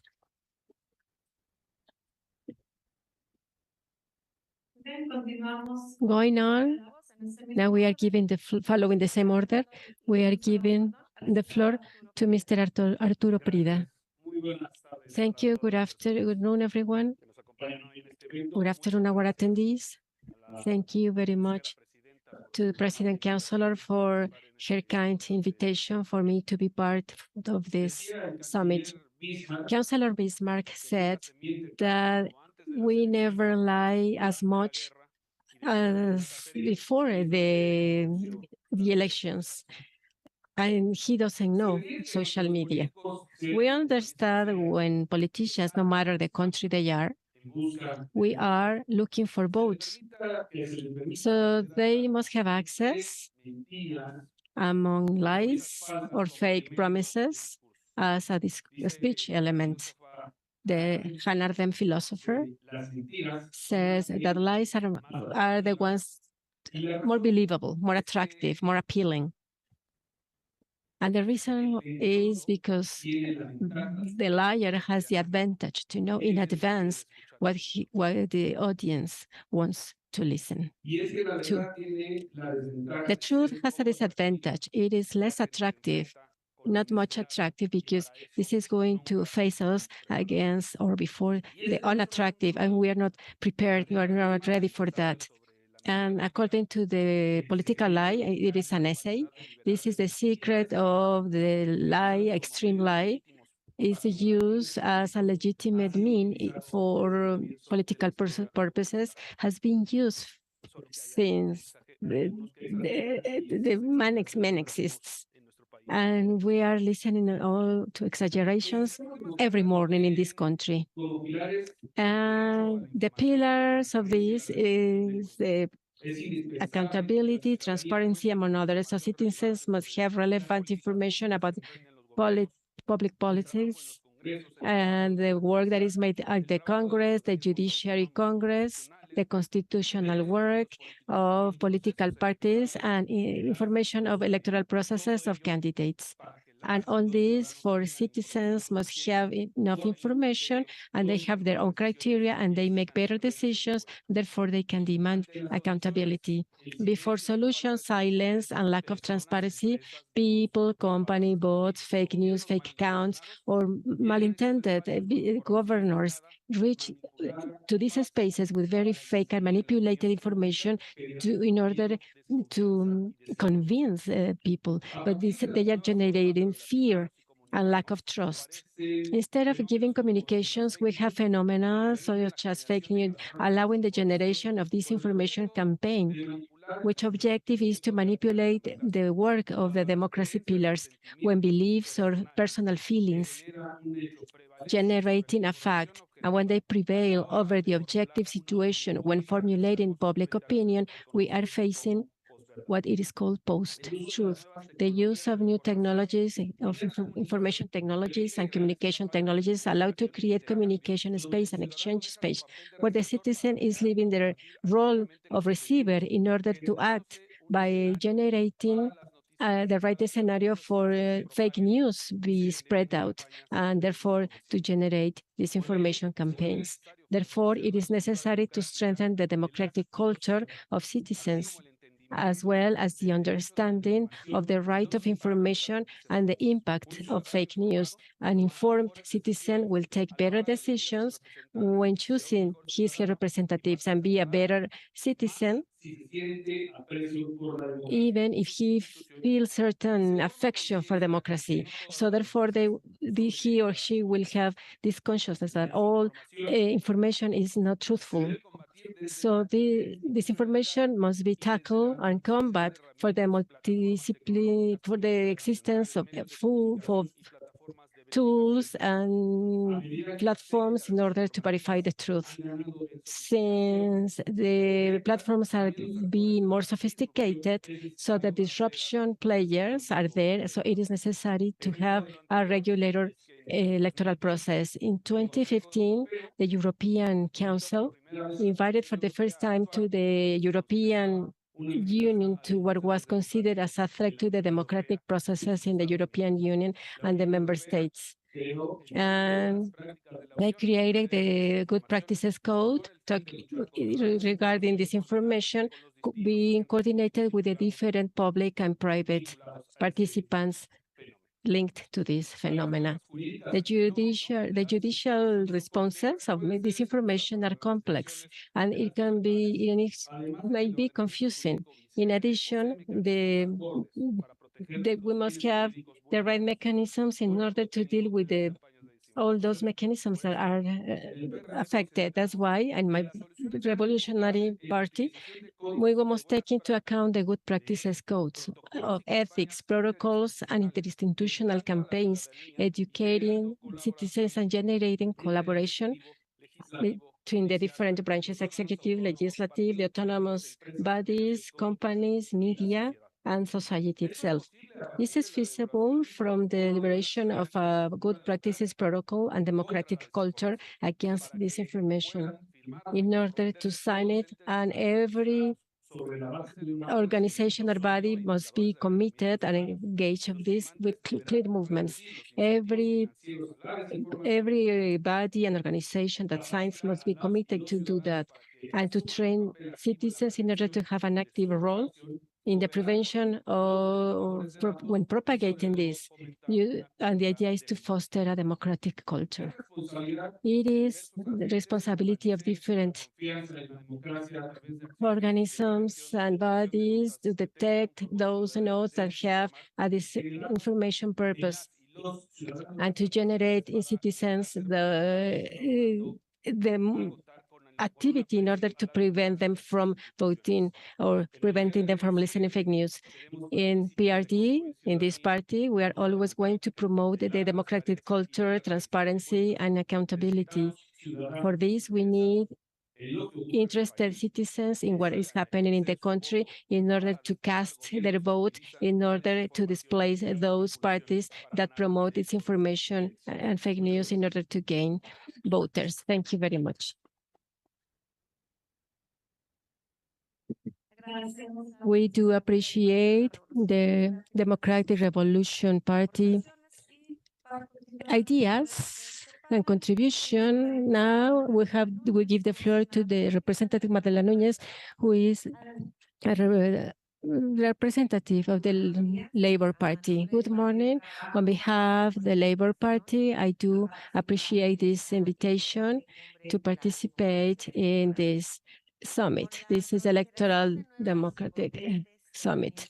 With the new and powerful technological tools together with social media, as well as platforms with limited quality control in order to define what news are, it is hard to identify legitimate and truthful news in order to find that fraud seems to be real. That is why it is one of the main concerns in democratic countries.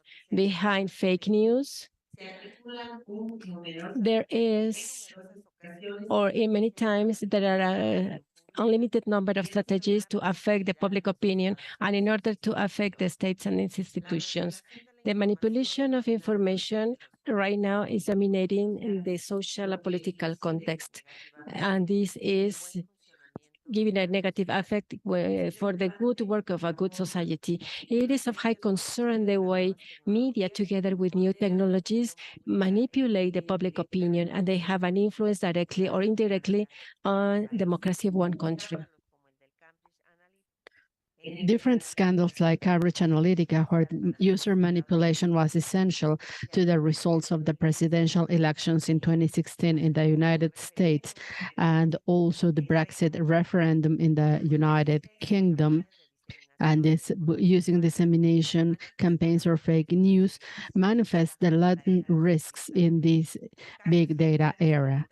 We can find similar cases in 2016 in Spain to affect the opposing party, accusing them of receiving illegal financing from Iran. In 2017, fake news caused post-electoral violence in Kenya. In Mexico, in 2018, they were used to spread rumors about Beatriz Gutierrez Müller, writer and researcher, wife of the current Mexico president, saying she was the granddaughter of a Nazi genocidal person. And 2012, during the Indian elections, they viralized fake surveys allegedly made by the BBC. Fake news have become one of the main issues faced by modern societies due to the risk such news have for the quality of democracy, credibility of political and social institutions, and even for the public safety and health. A AI is making it even easier to create fake news and images that appear to be very realistic. The effects of fake news on elections are hard to measure. However, misinformation created by sharing fake news will distort public opinion, which in turn will lead to the legitimization of the mediating institutions and mistrust against popular representatives. This damages democracy and makes political deliberation to start on fake assumptions, thus preventing informed decisions. We must remember that voting is the basis of any democratic political system where voters can freely decide their public representatives. And if the basis for this is affected, then the whole democratic system will be affected as well. In Mexico, there are no regulations to regulate fake news and misinformation in the electoral or telecommunications laws, but Mexican laws consider the one figure that electoral slander. The general law of institutions and electoral processes, Article 443AJ states that, quote, spreading political or electoral propaganda with expressions denigrating institutions and parties themselves, or that slander people, unquote, constitutes an electoral infraction performed by the political parties. For the mass media, Article 452, paragraph 1D says that manipulation or superposition of electoral propaganda or political party programs in order to alter or distort their original sense or to slander people, institutions, or political parties. But we should now ask ourselves if slander can be considered fake news, since it is possible to determine who is the issuing party, while in fake news, it is hard to determine who is responsible because they can hide behind the anonymity offered by social media. Unfortunately, many politicians are still using the principle of slander. The person affected by the fake news must defend themselves, and if they are defending themselves, then it should be because they are hiding something or are guilty.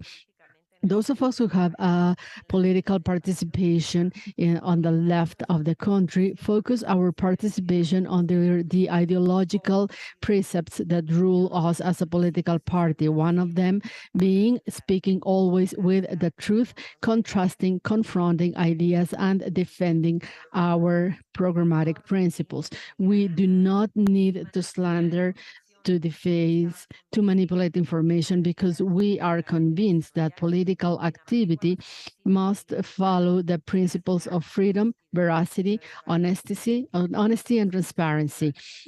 During elections, spreading fake news risks rights gained by citizens, destabilizes democracy by affecting principles and guarantees such as freedom to vote, freedom to elect, and freedom of information.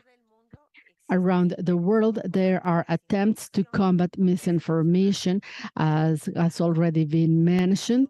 The regulations of the European Commission for their action plan against misinformation. And for that, it is necessary then for our country to bring the legislative to reform the laws to give the electoral authorities with legal instruments that allow them to detect timely the sources of fake news and sanction them, and amending the electoral legislation to make it a crime to spread fake news, and the Federal Institutes of Telecommunications as a regulatory body of media working can forced to withdraw fake news and revoke concessions under which they are operating. Another topic pending regarding information manipulation is the so-called artificial intelligence, through which the informatic or computer technologies can be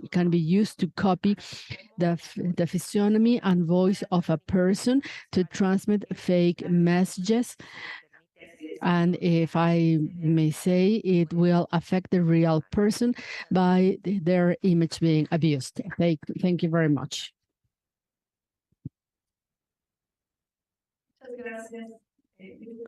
Thank you, Representative. I give the floor to José Francisco Melo, representing Movimiento Ciudadano Party.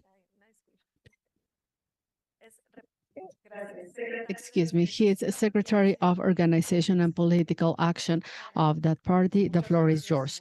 Thank you very much and good morning to everyone joining us today. And I want to congratulate the National Electoral Institute for inviting us to this dialogue, to this space of reflection. Some of us may still feel young, and we have witnessed the transition of electoral campaigns and elections and what they are turning into, and also the debate of citizens regarding public affairs. And I think that this is what's at risk with the social media and the different instruments available to political parties, individuals, and governments. I can see a huge challenge to democracy, but also a great responsibility for institutional actors. The country needs to get a democracy so that we can peacefully and institutionally solve our conflicts, mostly build solutions. We have there is a democracy that appears in our constitution and in our laws, and it was stated to be a space to get close to citizens and get their vote through dialogue, through debate, through contrasting ideologies and discourses. And now the political and electoral dispute, unfortunately, is no longer based on that. It's no longer based on debates. There's no call to dialogue and compare and contrast views. It seems to be a competition to build a reality, because they will always have other data. There will always be available lies to invent new realities. And this is a very serious challenge for our democracy, for building our democratic transition. We must all we have to do is look at the 5 last years, Bolsonaro, Salvini, and Putin. Presidents are distorting facts, which is not the most serious issue, because if they have to look at contrasts and calls to attention, because there are mechanisms that obligate you to check those news, they could recapitulate. But if they did that, they would weaken politically. According to the Washington Post, all the statements, acts, and tweets of Donald Trump, he had over 35,000 misleading, fake, impossible to prove statements during his administration. But even when it comes to lying, there are levels. In 4 years of government, President López Obrador has pronounced over 101,000 lies, an average of 103 per morning conference, over 2 more than the lies pronounced by Donald Trump in the same period. And this type of constructing realities and post-truths have led people to feel more inclined to position themselves within one of those realities, regardless of who is governing the social media. Led to believe whatever is gratifying, back any conspiracy theory, as long as it reiterates our values, our beliefs, and our opinions. But also has led people to ignore, to repudiate any differing voice, even the voices of experts and scientists warning us to wear masks during the pandemic, and even those that said what had to be done in a country in the middle of a crisis, and everything was supported by science, and we dared repudiate science. Understand, evaluate, converse, convince are not values in the democratic values in the post-truth. This means renouncing judgment, renouncing dialogues, and as already said by one of our colleagues, Anna Haren, would have been horrified because this destroys the pillars of the harmonic life in society. Our capability to judge and our willingness to dialogue are affected, and that's what we are debating currently, and we are close to elections that could be the best scenario to test our control, update our own rules, and establish mechanisms to force political actions, authorities,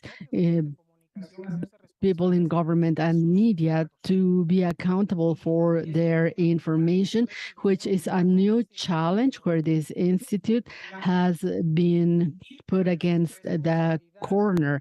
Hyper responsibility of all processes of surveillance, of control, of verification that have led the INE to be responsible for almost every electoral process that the legislative has not legislated.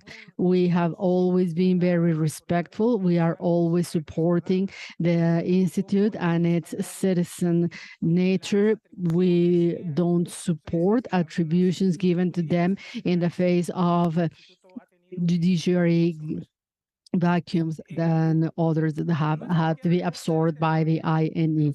This debate is no small thing, but I will have to say that Movimiento Ciudadano, at the point of view Movimiento Ciudadano, that the value of democracy means having clear instruments and playing rules so that we can discuss the issues of the country in peace, in a dialogue, in compliance with the law, because the law is the law, and the values that are at risk are to the value of truth that forms the basis of dialogue and judgment, but also the challenge faced by the value of freedom of speech, lying with unsupported evidence that it was fraud, that elections are a fraud, and taking over the capital is a scenario that we don't want to see again. Canceling social media accounts of an actor also represents new challenges, and that's why this debate, this space, this forum is very important. Movimiento Ciudadano is willing and open to make democracy in this country, to respect the rights and give its fair dimension to the value of truth for all Mexicans.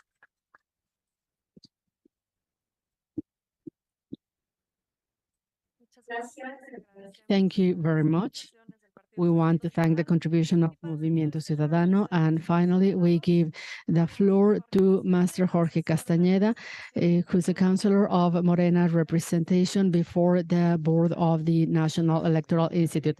Thank you very much. My name is Jaime, and I would like to start by mentioning something my late father taught me.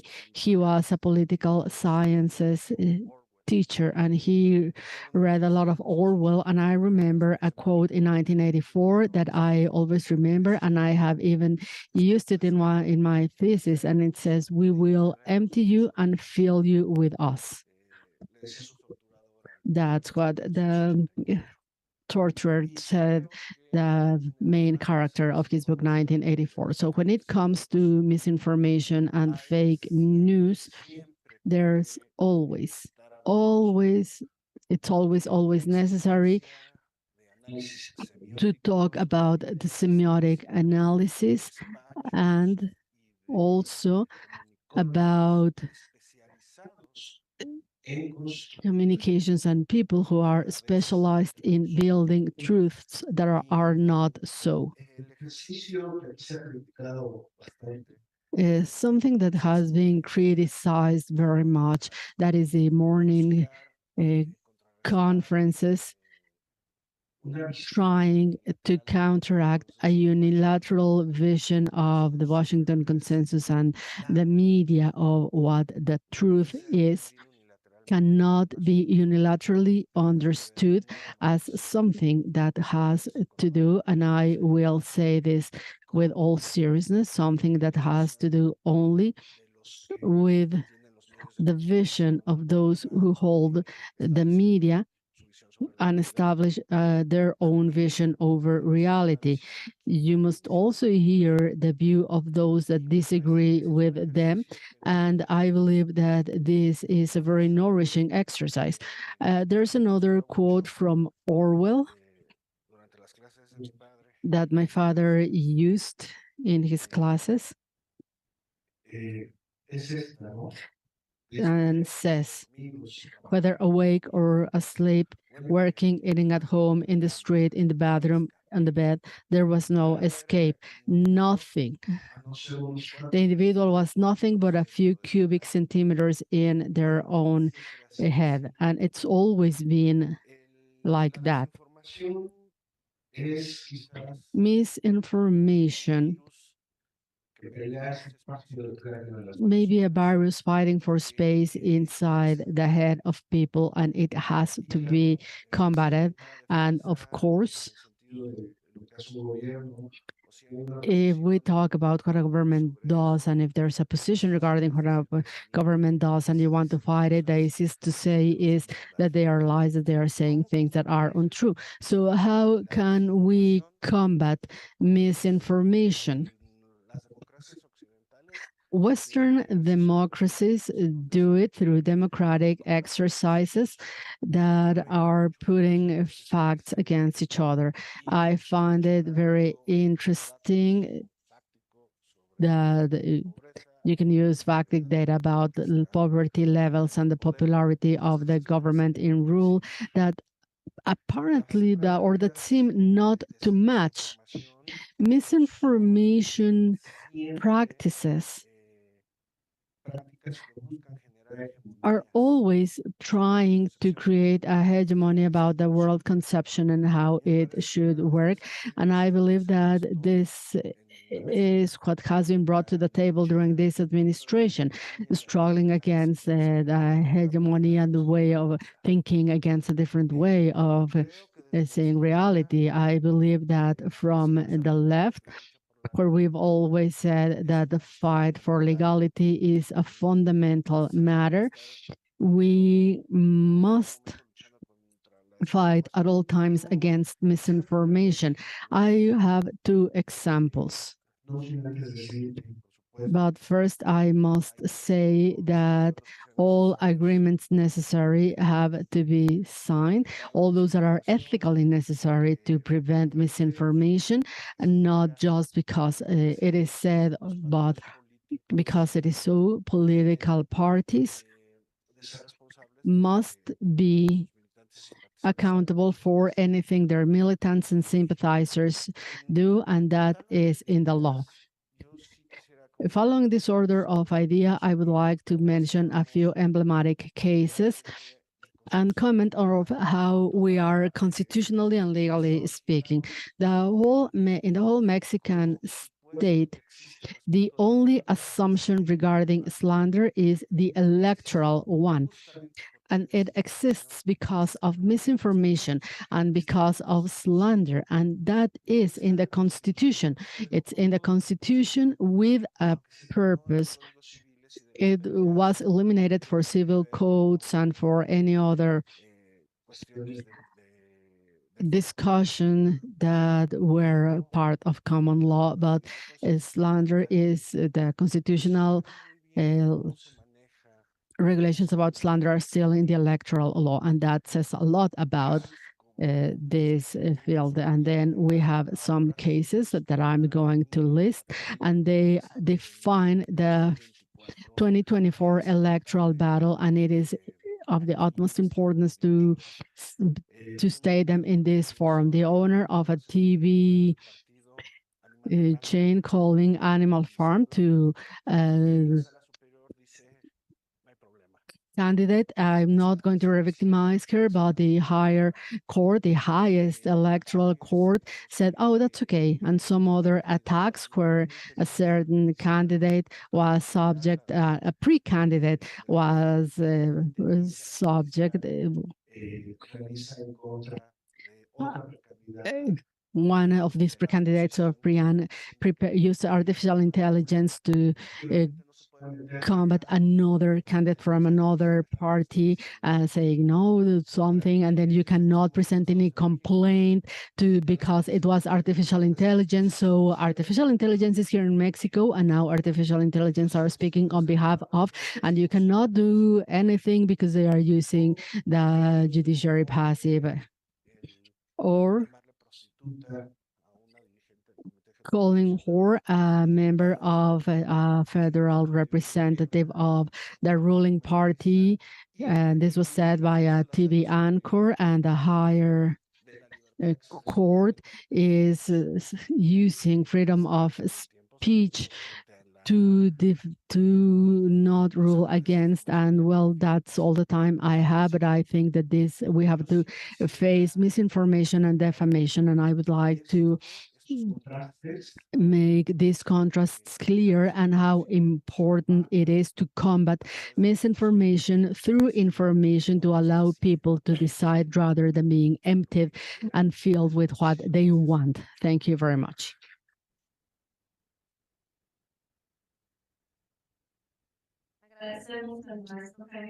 Thank you, Mr. Jaime Castañeda. And now we will make a short recap of some of the ideas that were presented. And we will close with the closing remarks of each member of this panel. So before I recap what each person said, I would like to say or to mention one that was generally stated by the panel, and that is how important it is that each national political party and us as National Electoral Institute must establish rules, must establish a pact of civility, and to make commitments. So fake news stop or do not permeate as powerfully the political campaigns in our countries. It's happening in other countries. Now I will make a brief recap. PAN's representative said that something missing when it comes to goodwill is teeth. You need legal elements that are useful for combating misinformation, because misinformation is damaging to the electoral system as a whole, not just the person that is under attack. We have to assume commitments for political campaigns to be clean, and civic education must be a priority. The pre-representative said that one priority is to establish or make a pact with rules, and those rules should be complied with, where political parties and institutions should be an active part. It is important, it is timely, and it is in the long term and it will take us to where we want to be in Mexico regarding democracy. He also mentioned post-truth and the difficulty this creates to those who will exercise their vote. Having so much misinformation at their hand is damaging. The representative of PRD, among other things, recapped how fake news have existed for a long time. As he says, they have always been there. However, he also said something interesting. He said that fake news find a room where truthful information is missing, so efforts must be interinstitutional if we want to defeat this. The PT representative said that misinformation is one of the greatest concerns in democratic countries, with specific documented cases. So the case of Cambridge Analytica and Brexit, where it is known the media manipulated information to obtain a result. Fake information, with fake information, public deliberation will start on a fake basis. It is important to remember, as mentioned by other panel members, the Mexican legislation considers electoral slander. Then, therefore, it is necessary to regulate the digital world and mostly misinformation, which is a pending task of the legislative. The representative of Movimiento Ciudadano said that sometimes from the power, facts are distorted, and he talked about establishing mechanisms to have accountability from the bodies, and the political parties should also be accountable for what they say. And he said that INE has a hyper responsibility, as has already been mentioned, in the absence of legislation on this topic. And finally, the representative of Morena said something similar, that in the vacuum of information, that vacuum can be filled with anything. I am somehow paraphrasing, and we will fill this. He also mentioned another topic of which little has been said. There are firms building fake news, and that information should contain the vision of every actor. When you start building something from an office, there will be misinformation. He said misinformation is a virus occupying space, and he mentioned also electoral slander, that figure, which is the only slander figure that remains in our legislation as a reflection of how electoral information is being managed. Finally, at the end of the presentation, regarding the use of artificial intelligence, which was also brought to the table. And so that recap, I did it as fast as I could, of all the valuable participations of each political parties from their perspective, from their reality. And now we will move on to the closing remarks. Once again, I give the floor to Noemí Luna, General Secretary of Partido Acción Nacional. It was said that the liar has the ability of knowing what to say to the audience. I would add something else, that unfortunately the right thing, it is not always the popular. Even it is being questioned by several sectors and in several countries if democracy is popular or it is not, and that is dangerous. So we are also living in a country where to think different to the executive represents such a risk, because then a narrative is created around you in order to discriminate you or in order to discredit you. So no matter if we are dealing with institutions or electoral authorities, and even another branch, and that is very dangerous.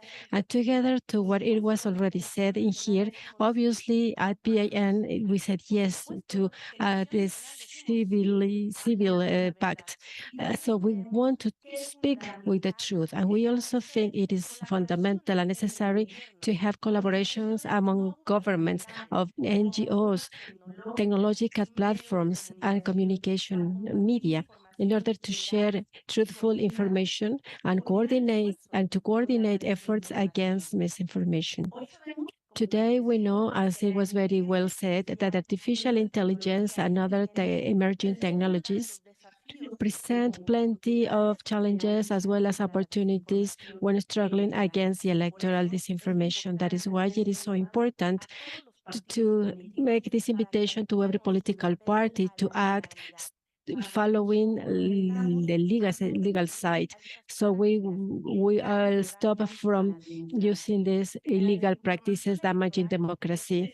This is a challenge that requires a multifaceted focus, including every sector of the citizens. When we have common compromises and when we generate synergies, we can promote the integrity of our electoral processes and strengthening our democracy.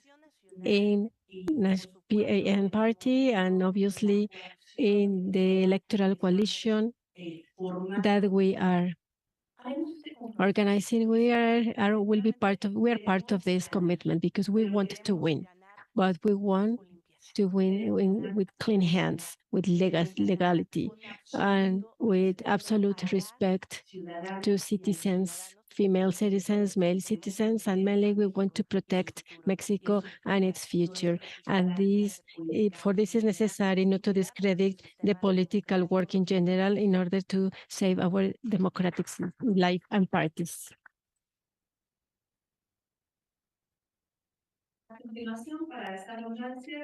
Now we are giving the floor to Mr. Rolando Zapata, the Secretary of Electoral Action of the Institutional Revolutionary Party. Thank you so much.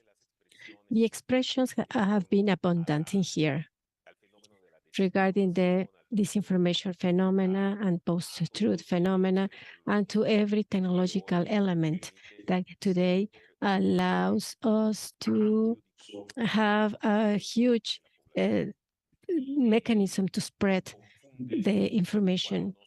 But we get confused when this is not dealt with the truth.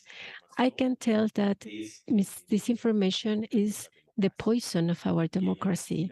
And as long as we allow this to go on in this extent, our democracy will be weakened and will take us to non-desired scenarios.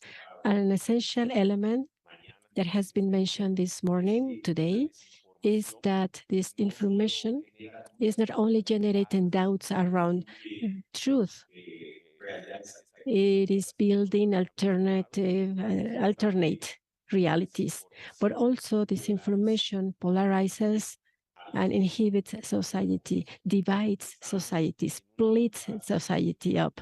So we are towards 2024, and we know that in 2024, the electoral process is a dialectic exercise where not only the political stakeholders, but every citizen analyze, discuss, debate, and the same thing happens at work while waiting the bus, at the bus stop, etc. And the unfortunate thing here is that when that fake information prevails, and when there are those alternate truths, the debate becomes in a discussion, and a contestant becomes an enemy in every level. We must ask ourselves if this is the disinformation effect, or if this is a perverted strategy in order to divide our society. The one who spreads fake information out as a political party or as an person working on the political side is a perverted game, and this shouldn't go on.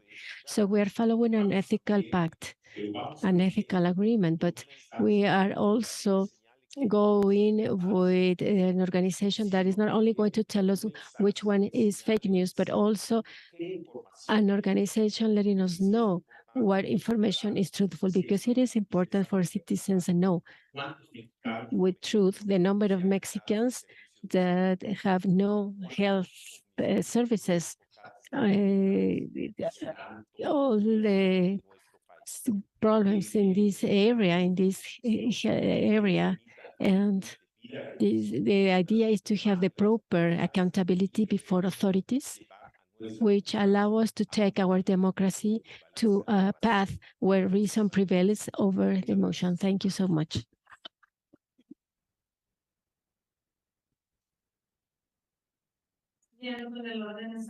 If I am following the right order, I'm giving the floor to Mr. Arturo Prida. Thank you.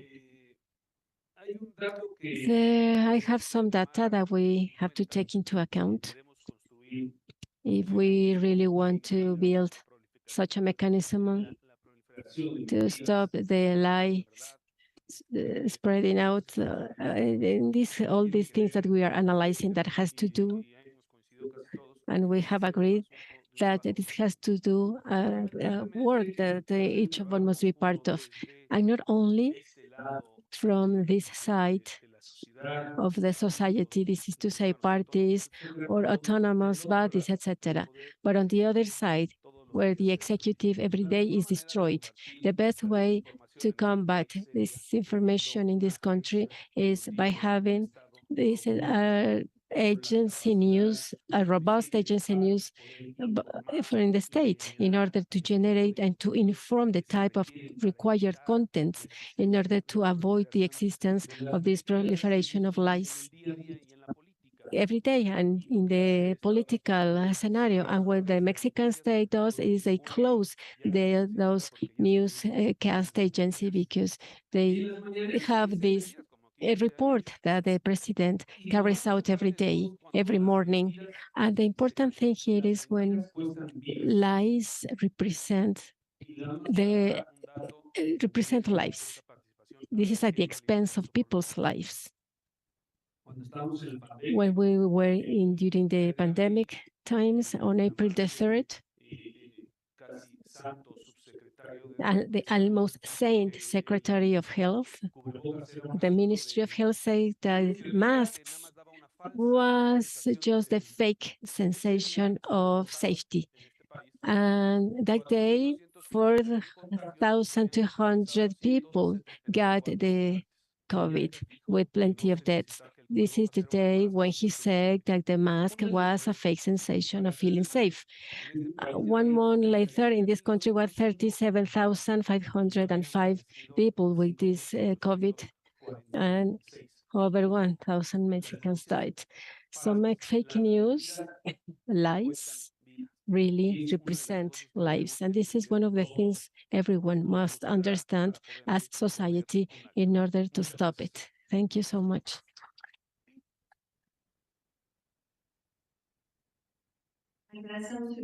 We do appreciate your participation.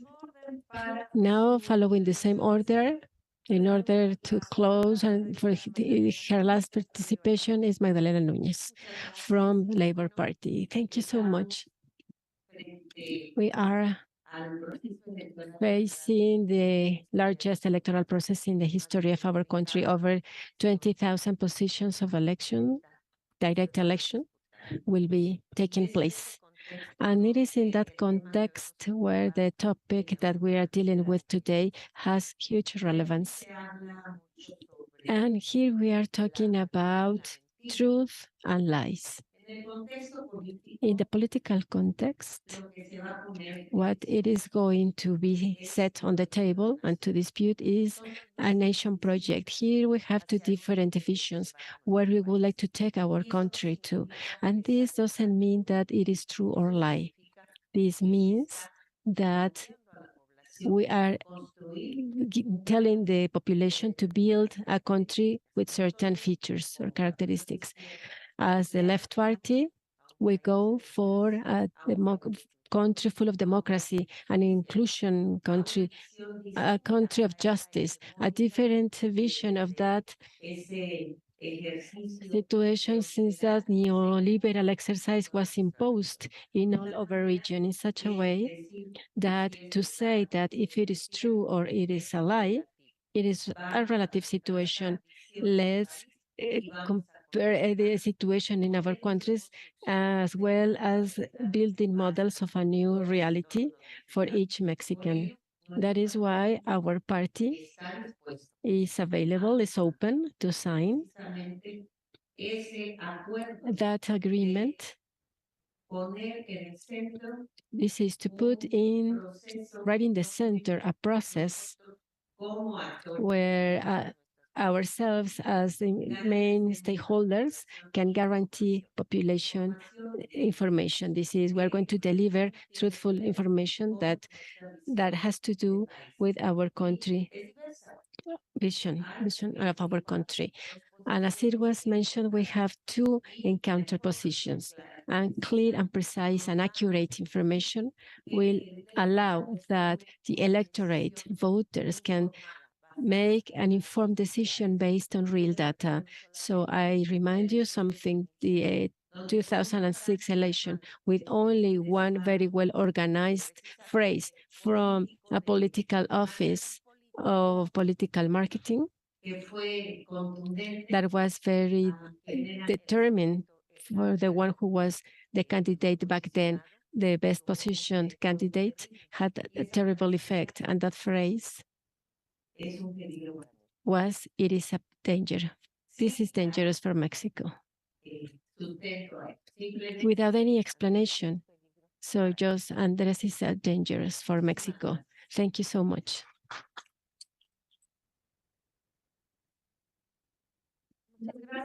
Thank you so much. We do appreciate your words.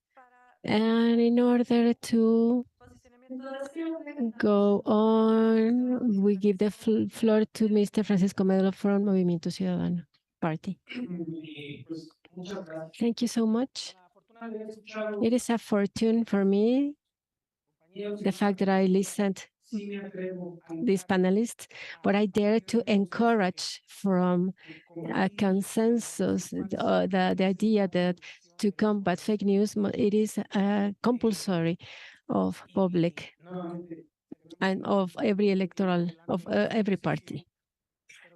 We can go on with this exercise, but in addition, we should pay very close attention. We must observe our mobiles, our computers. Political campaigns are not on radio and TV times anymore in an inequality way that it goes against every participation.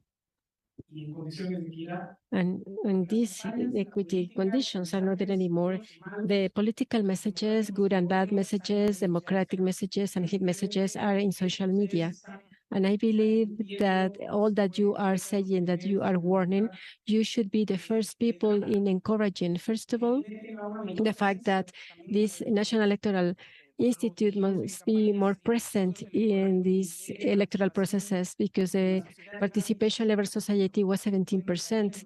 It was in Nayarit in 2021. In a plenary, there were almost 8 out of 10 people in Nayarit. I mean, people didn't even know where elections was going to take place, because they heard about this news in social media and not in the conventional media. And this represents that we have to support a new democratic culture for people to learn how to inform themselves and how to disinform themselves from fake news and to identify lies. Those practices in the international community and in democratic countries, their work is to encourage, to verify these systems. It is a pity that don't have this communication system, public communication system. But BBC does this, and Spanish TV, they check, they verify data made by governments and political parties. So this institute should be thinking on how to verify information given by candidates in their debates when this debate is finished. So we should oblige the candidates and governors to verify their data for people to have the possibility to identify and to identify, yes, these lies. It would be nice that in the next presidential debate, INE or the National Electoral Institute should tell people the number of lies were given by the candidates, and fake news as well. This is what I would like to encourage you, and picture this.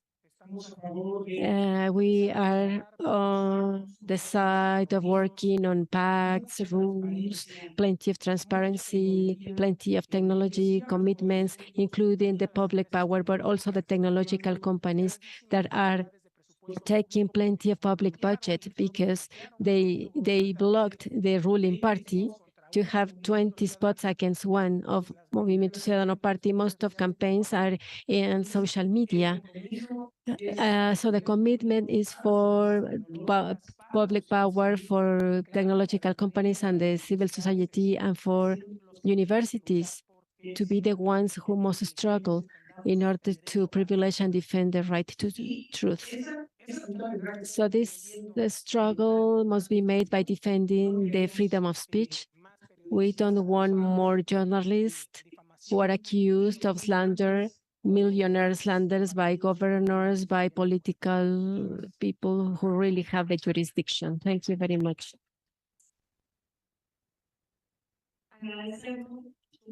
Thank you so much for your conclusions. And to close these conclusions activity, Jaime Castañeda once again has the floor from Morena Party. Thank you so much. As a conclusion here, it is kind of clear the idea that defending an image of a country and a nation project must be there. For the one who doesn't share this, it is a problem generation. For example, I have just heard the the former president of this institute to work against the ruling government, talking fascist and authoritarian person.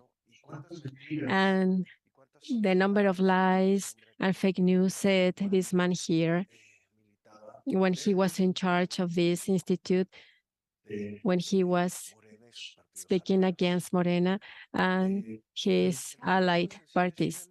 The idea is that we should be in good terms. Nothing is going wrong. Let's go on with public contracts. Let's keep on working with this idea of pharmacies and public hospitals. Allow us to have these railroads that are not being used.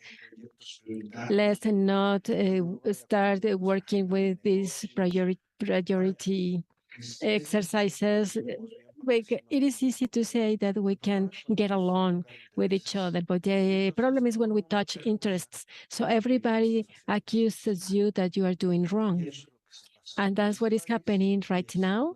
And it is one of the reasons why disinformation and attacks have gone up. So it is very disappointing to see some partners we thought they were impartial people as the counselor of this institute, that now they are full of hate due to the decisions of the government of this country. So he must go to the elections and this person must win. However, he shouldn't play the game of being impartial by criticizing from his former president of this institute. And I'm telling this also to this National Electoral Institute. Don't be convinced by those who are pseudo prophets. They are defending their own cult of Waldenberg and their old interests. I am glad I can say that, and I am going to keep on saying this. Stop it. It is enough of giving this information from the institute, this institute. That it is important to say that this institute is playing an important role on the complaint side. And many times the institute itself has gone through this disinformation. And I think the electoral authority must be also responsible. Thank you.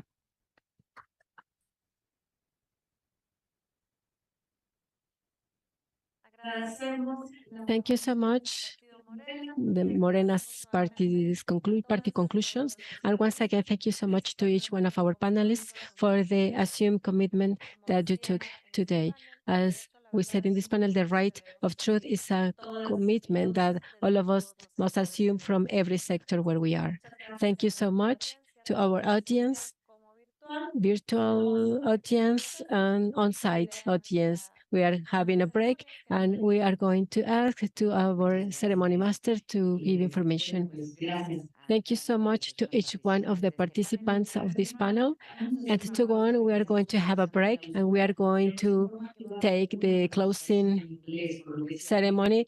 There is going to be a participation in English, a presentation in English. If you need the equipment, you can get it at the lobby with your ID. Thank you so much.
Once more, it is an honor and pleasure to address you on behalf of the Venice Commission at the closing session of the second edition of the Summit for Electoral Democracy.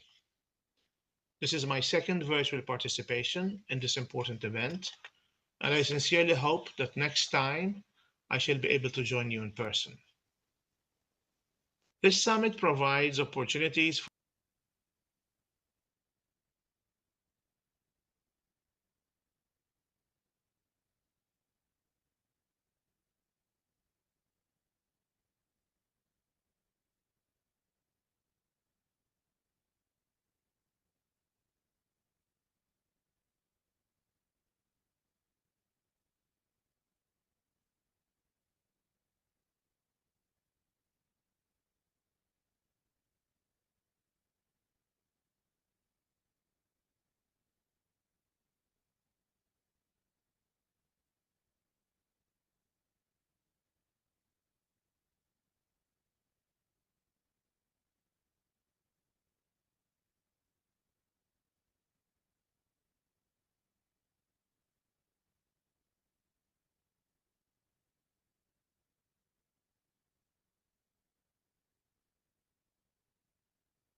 Please set your mobiles, your cellular phones on silence mode.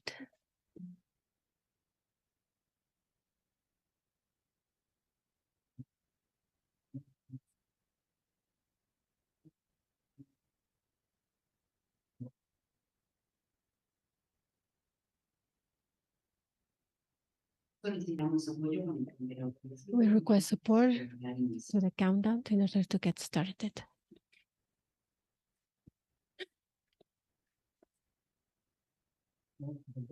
Vamos con frontera. Ok, vamos en 5, 4, 3, 2.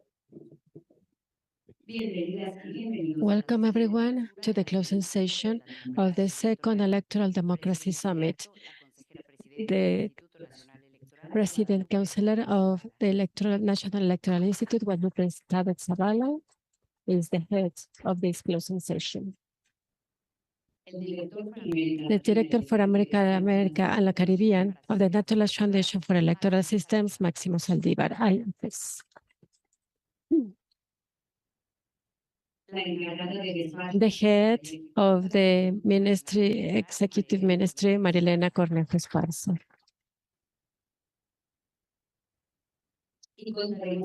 In addition, we're going to have the message of the Vice President of the Venice Commission of Europe Council, Michael Frendo. So first of all, Máximo Saldívar has the floor. Good afternoon, everyone. President Councillor of the National Electoral Institute, Guadalupe Zavala.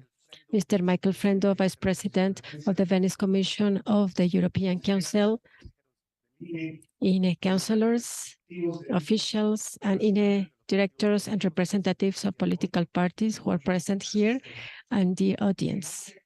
On behalf of the President of IFES, Mr. Anthony Banbury, I congratulate the National Electoral Institute for the celebration of this new edition of the Electoral Summit, the Electoral Democracy Summit. It is not only an historical event in Mexico, but you are facing over 8 elections to be celebrated in Latin America in 2024.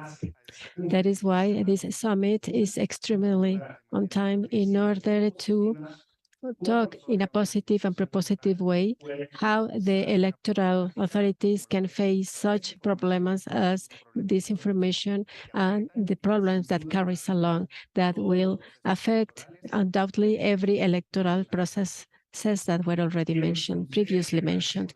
I'd like to recognize and I do appreciate to our bodies as well as International IDEA, DH Capel, as the Venice Commission and the Organization of American States for collaborating with the celebration of this summit.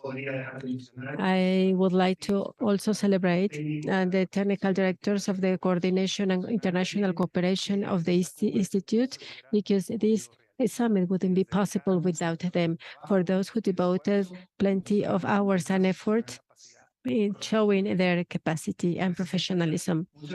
President Tadei, thank you so much for your availability and your unconditional support to this initiative that is looking to have an enriching debate in the environment of electoral democracy topics in our countries. Challenges are plenty. And as I said in my previous participation this morning, this is going to be a long learning process for each one of us. In events like this, will help for the way to travel will be more certain with certain challenges to reach. I congratulate you for including this participation space for the Mexican political parties as primary stakeholders of these electoral federal processes. In IFES, we keep on congratulating you and we want to keep on collaborating with you. Thank you so much.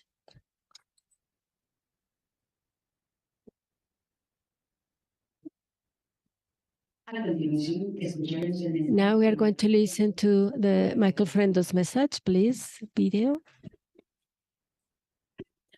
Once more, it is an honor and pleasure to address you on behalf of the Venice Commission at the closing session of the second edition of the Summit for Electoral Democracy. This is my second virtual participation in this important event, and I sincerely hope that next time I shall be able to join you in person. This summit provides opportunities for creating synergies amongst international organizations, electoral authorities, and bodies from around the world to promote intellectual and institutional mobilization aimed at strengthening electoral democracy worldwide.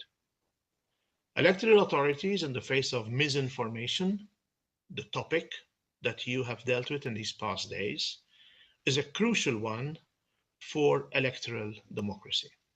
In this context, electoral management bodies, as guardians of fairness and electoral democracy, have not only to guard against misinformation, but also to strike a just balance between freedom of expression, indeed the lifeblood of democracy, and the deterrence of inequalities in the dissemination of information during elections. On the one hand, states have a positive obligation to ensure the effectiveness of freedom of expression, including by creating a favorable environment for participation in public debate by all persons concerned, and empowering them to express their opinions and ideas without fear. On the other hand, states must provide an enabling communication context for the enjoyment of the right to free elections, a duty to ensure that citizens receive necessary and truthful information on political parties to support their democratic duties, democratic choice in the election of their representatives. In a world of increasing sophisticated digital technologies and overwhelming plethora of different social media, ensuring the conditions for a fair campaigning environment involves a number of additional challenges for electoral management bodies in order to safeguard freedom of expression safe without undermining the principle of equality of arms. The activities of the Venice Commission have therefore been increasingly focused on the topic. In 2019, the Venice Commission published a joint report on digital technologies and elections, advocating a legal response to the challenges stemming from the use of digital technologies in elections. This was followed in December 2020 by the adoption of the principles for a fundamental rights compliant use of digital technologies in electoral processes. These principles provide for a set of standards to be respected by lawmakers, regulators, and other stakeholders involved in the use of such technologies. Additionally, the 19th European Conference of EMBs, electoral management bodies, held in Strasbourg in November 2022, was devoted to the role of artificial intelligence in electoral processes and the protection of electoral integrity. Future activities of the Venice Commission may include an update of the Code of Good Practice on electoral matters with an interpretative declaration on international standards regarding the use of digital technologies during electoral processes. In this context, I am glad to observe that Mexico, in addition to being one of the key partners of the Venice Commission on electoral issues, is also among the countries most interested in updating the relevant standards on the use of AI in elections. Hosting such an important summit as this one in Mexico is perhaps more appropriate than ever. In 2024, next year, Mexico will undergo the biggest electoral process in its history, with about 100 million people voting at several levels of the federation. The electoral campaign is bound to be long and intense. INE and other stakeholders at national, state, and local level must be ready to face multiple challenges before, during, and after the election day. The Venice Commission underlined on several occasions the importance of independent, transparent, efficient, and accountable electoral management bodies as an essential element for the credibility of elections.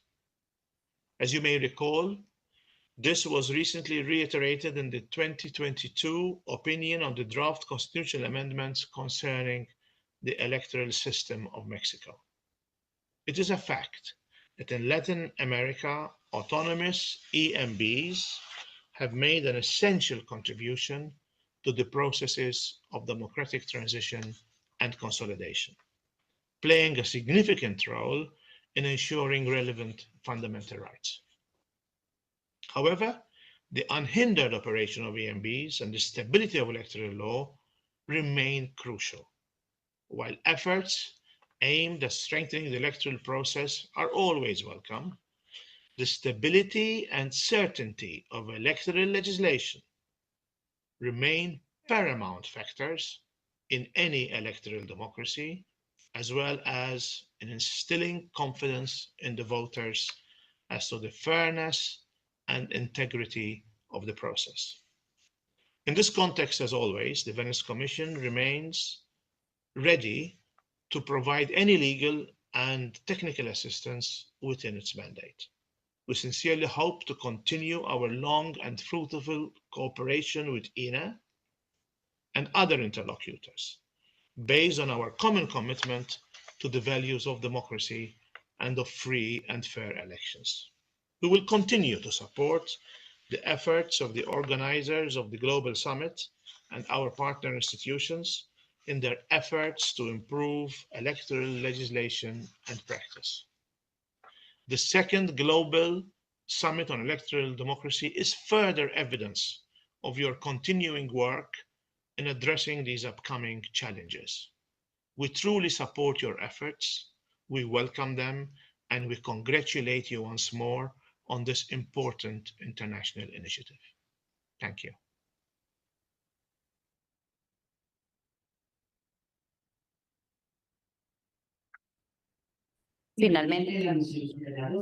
We give the floor to Guadalupe Tadei Zavala. Thank you very much, and good afternoon to each and every one of you here. I want to thank everyone. I want to thank those who attended in person during these days, Monday, Tuesday, and today. This event would not be possible without you. And those of you who followed us remotely, and I understand there were many people following us virtually, you are also helping us make possible that everything that was shared, said, and mentioned here from different parts of the world can become part of our cultural knowledge in this item. I want to thank Máximo Saldívar for coming here, the Venice Commission, Idea Internacional, and all the experts who traveled to be here, and those who joined us from far away, who helped us with their interventions, their speeches, and just by attending. I want to thank different universities of the continent who were also present during these days. Thank you very much.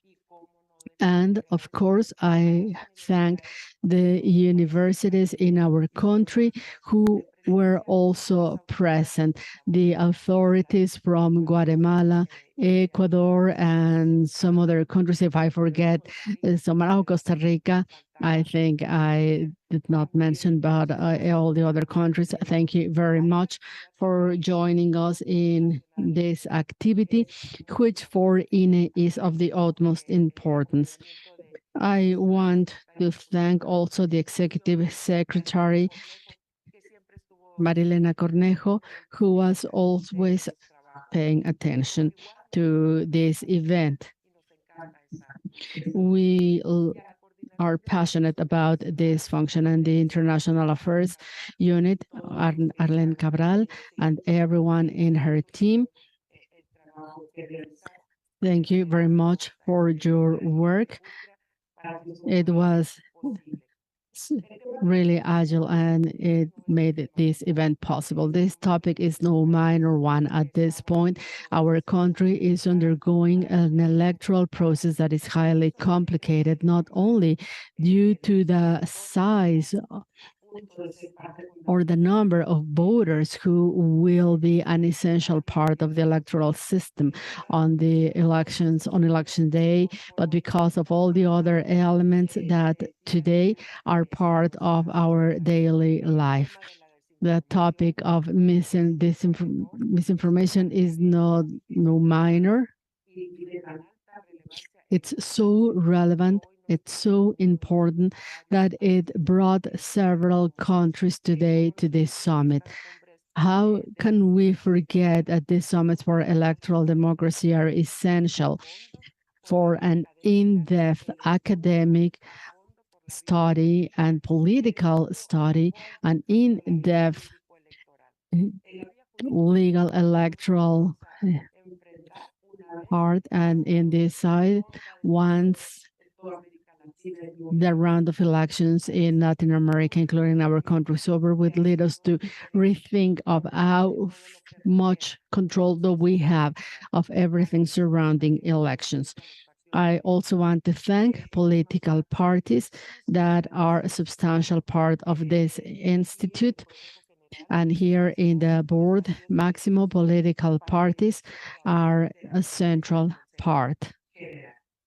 They are important of the central board. They are the maximum authority of our institute, and that's why we are always obligated to call them. And we are also very thankful that they always heed the call. These legal talks after the election will help us. In the former elections, we talked about the incursion of social media in elections, and today we have many more elements, because this is not just the weight of social media that will affect elections, but also the misinformation.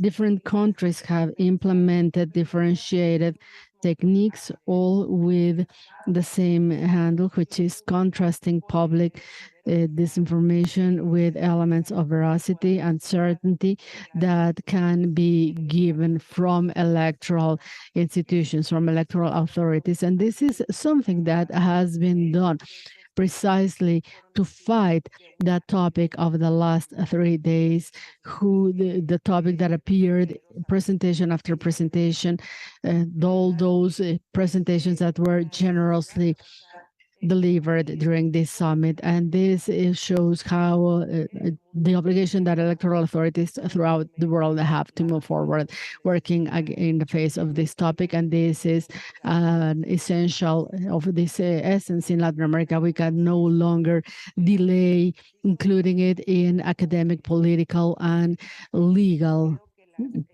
studies in the region. All our laws in the American continent will be impacted by these elements, and this will happen in the near future. There are many people studying this issue, and they have to be followed by electoral authorities, and we are also facing artificial intelligence, which may sound even diabolical, because how can our faces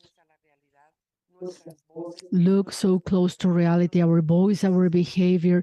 They study us, and that's made by algorithms that are invading our intimate and personal spheres with the same ads over and over. And this is now part of the electoral process. It is part in a way that is not necessarily right, and that is the matter that brings us here today. How can we not be concerned when there are songs that algorithms programmed with such insistence can influence the decision, our free vote? It influences.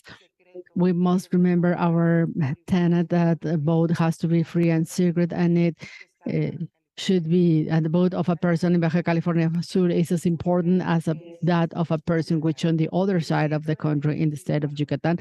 Votes are equally valid, and now some studies are already looking at the impact algorithms have on your will and your freedom to make a selection between the different offers of the political parties throughout the period of pre-campaign and then campaign. So how can I not be honored by the presence of Maxima and all the other people who are here today, expert voices, warm voices that are still strong enough, encouraging us and telling us where to go, what path to follow with all our studies and analysis. I would love it if this auditorium was full, because that's how important I think it is for everyone to be paying attention to these issues. I must say that we may not have a full auditorium, but there's still a lot of people following us virtually, thus minimizing the sensation that we should be more. And this will expand to more students, officials, electoral authorities throughout the country, because this helps us repeat what we are already saying, and this will be available to the different electoral bodies. We also have a representation of all public local organizations as indicated by law. The representatives came here, and the strength of representation will help bring the information built during these days to all local electoral organizations. I believe that all this information is very enriching, and I will give my eternal thanks to all the organizations that are our partners, that are our sisters under a common principle, to have sounder elections, and that effectively with the health these electoral processes should have, and this will help us contribute to the democracy of our countries from each electoral authority and from the authorities of all the continent, and we will become a referent worldwide. Thank you very much.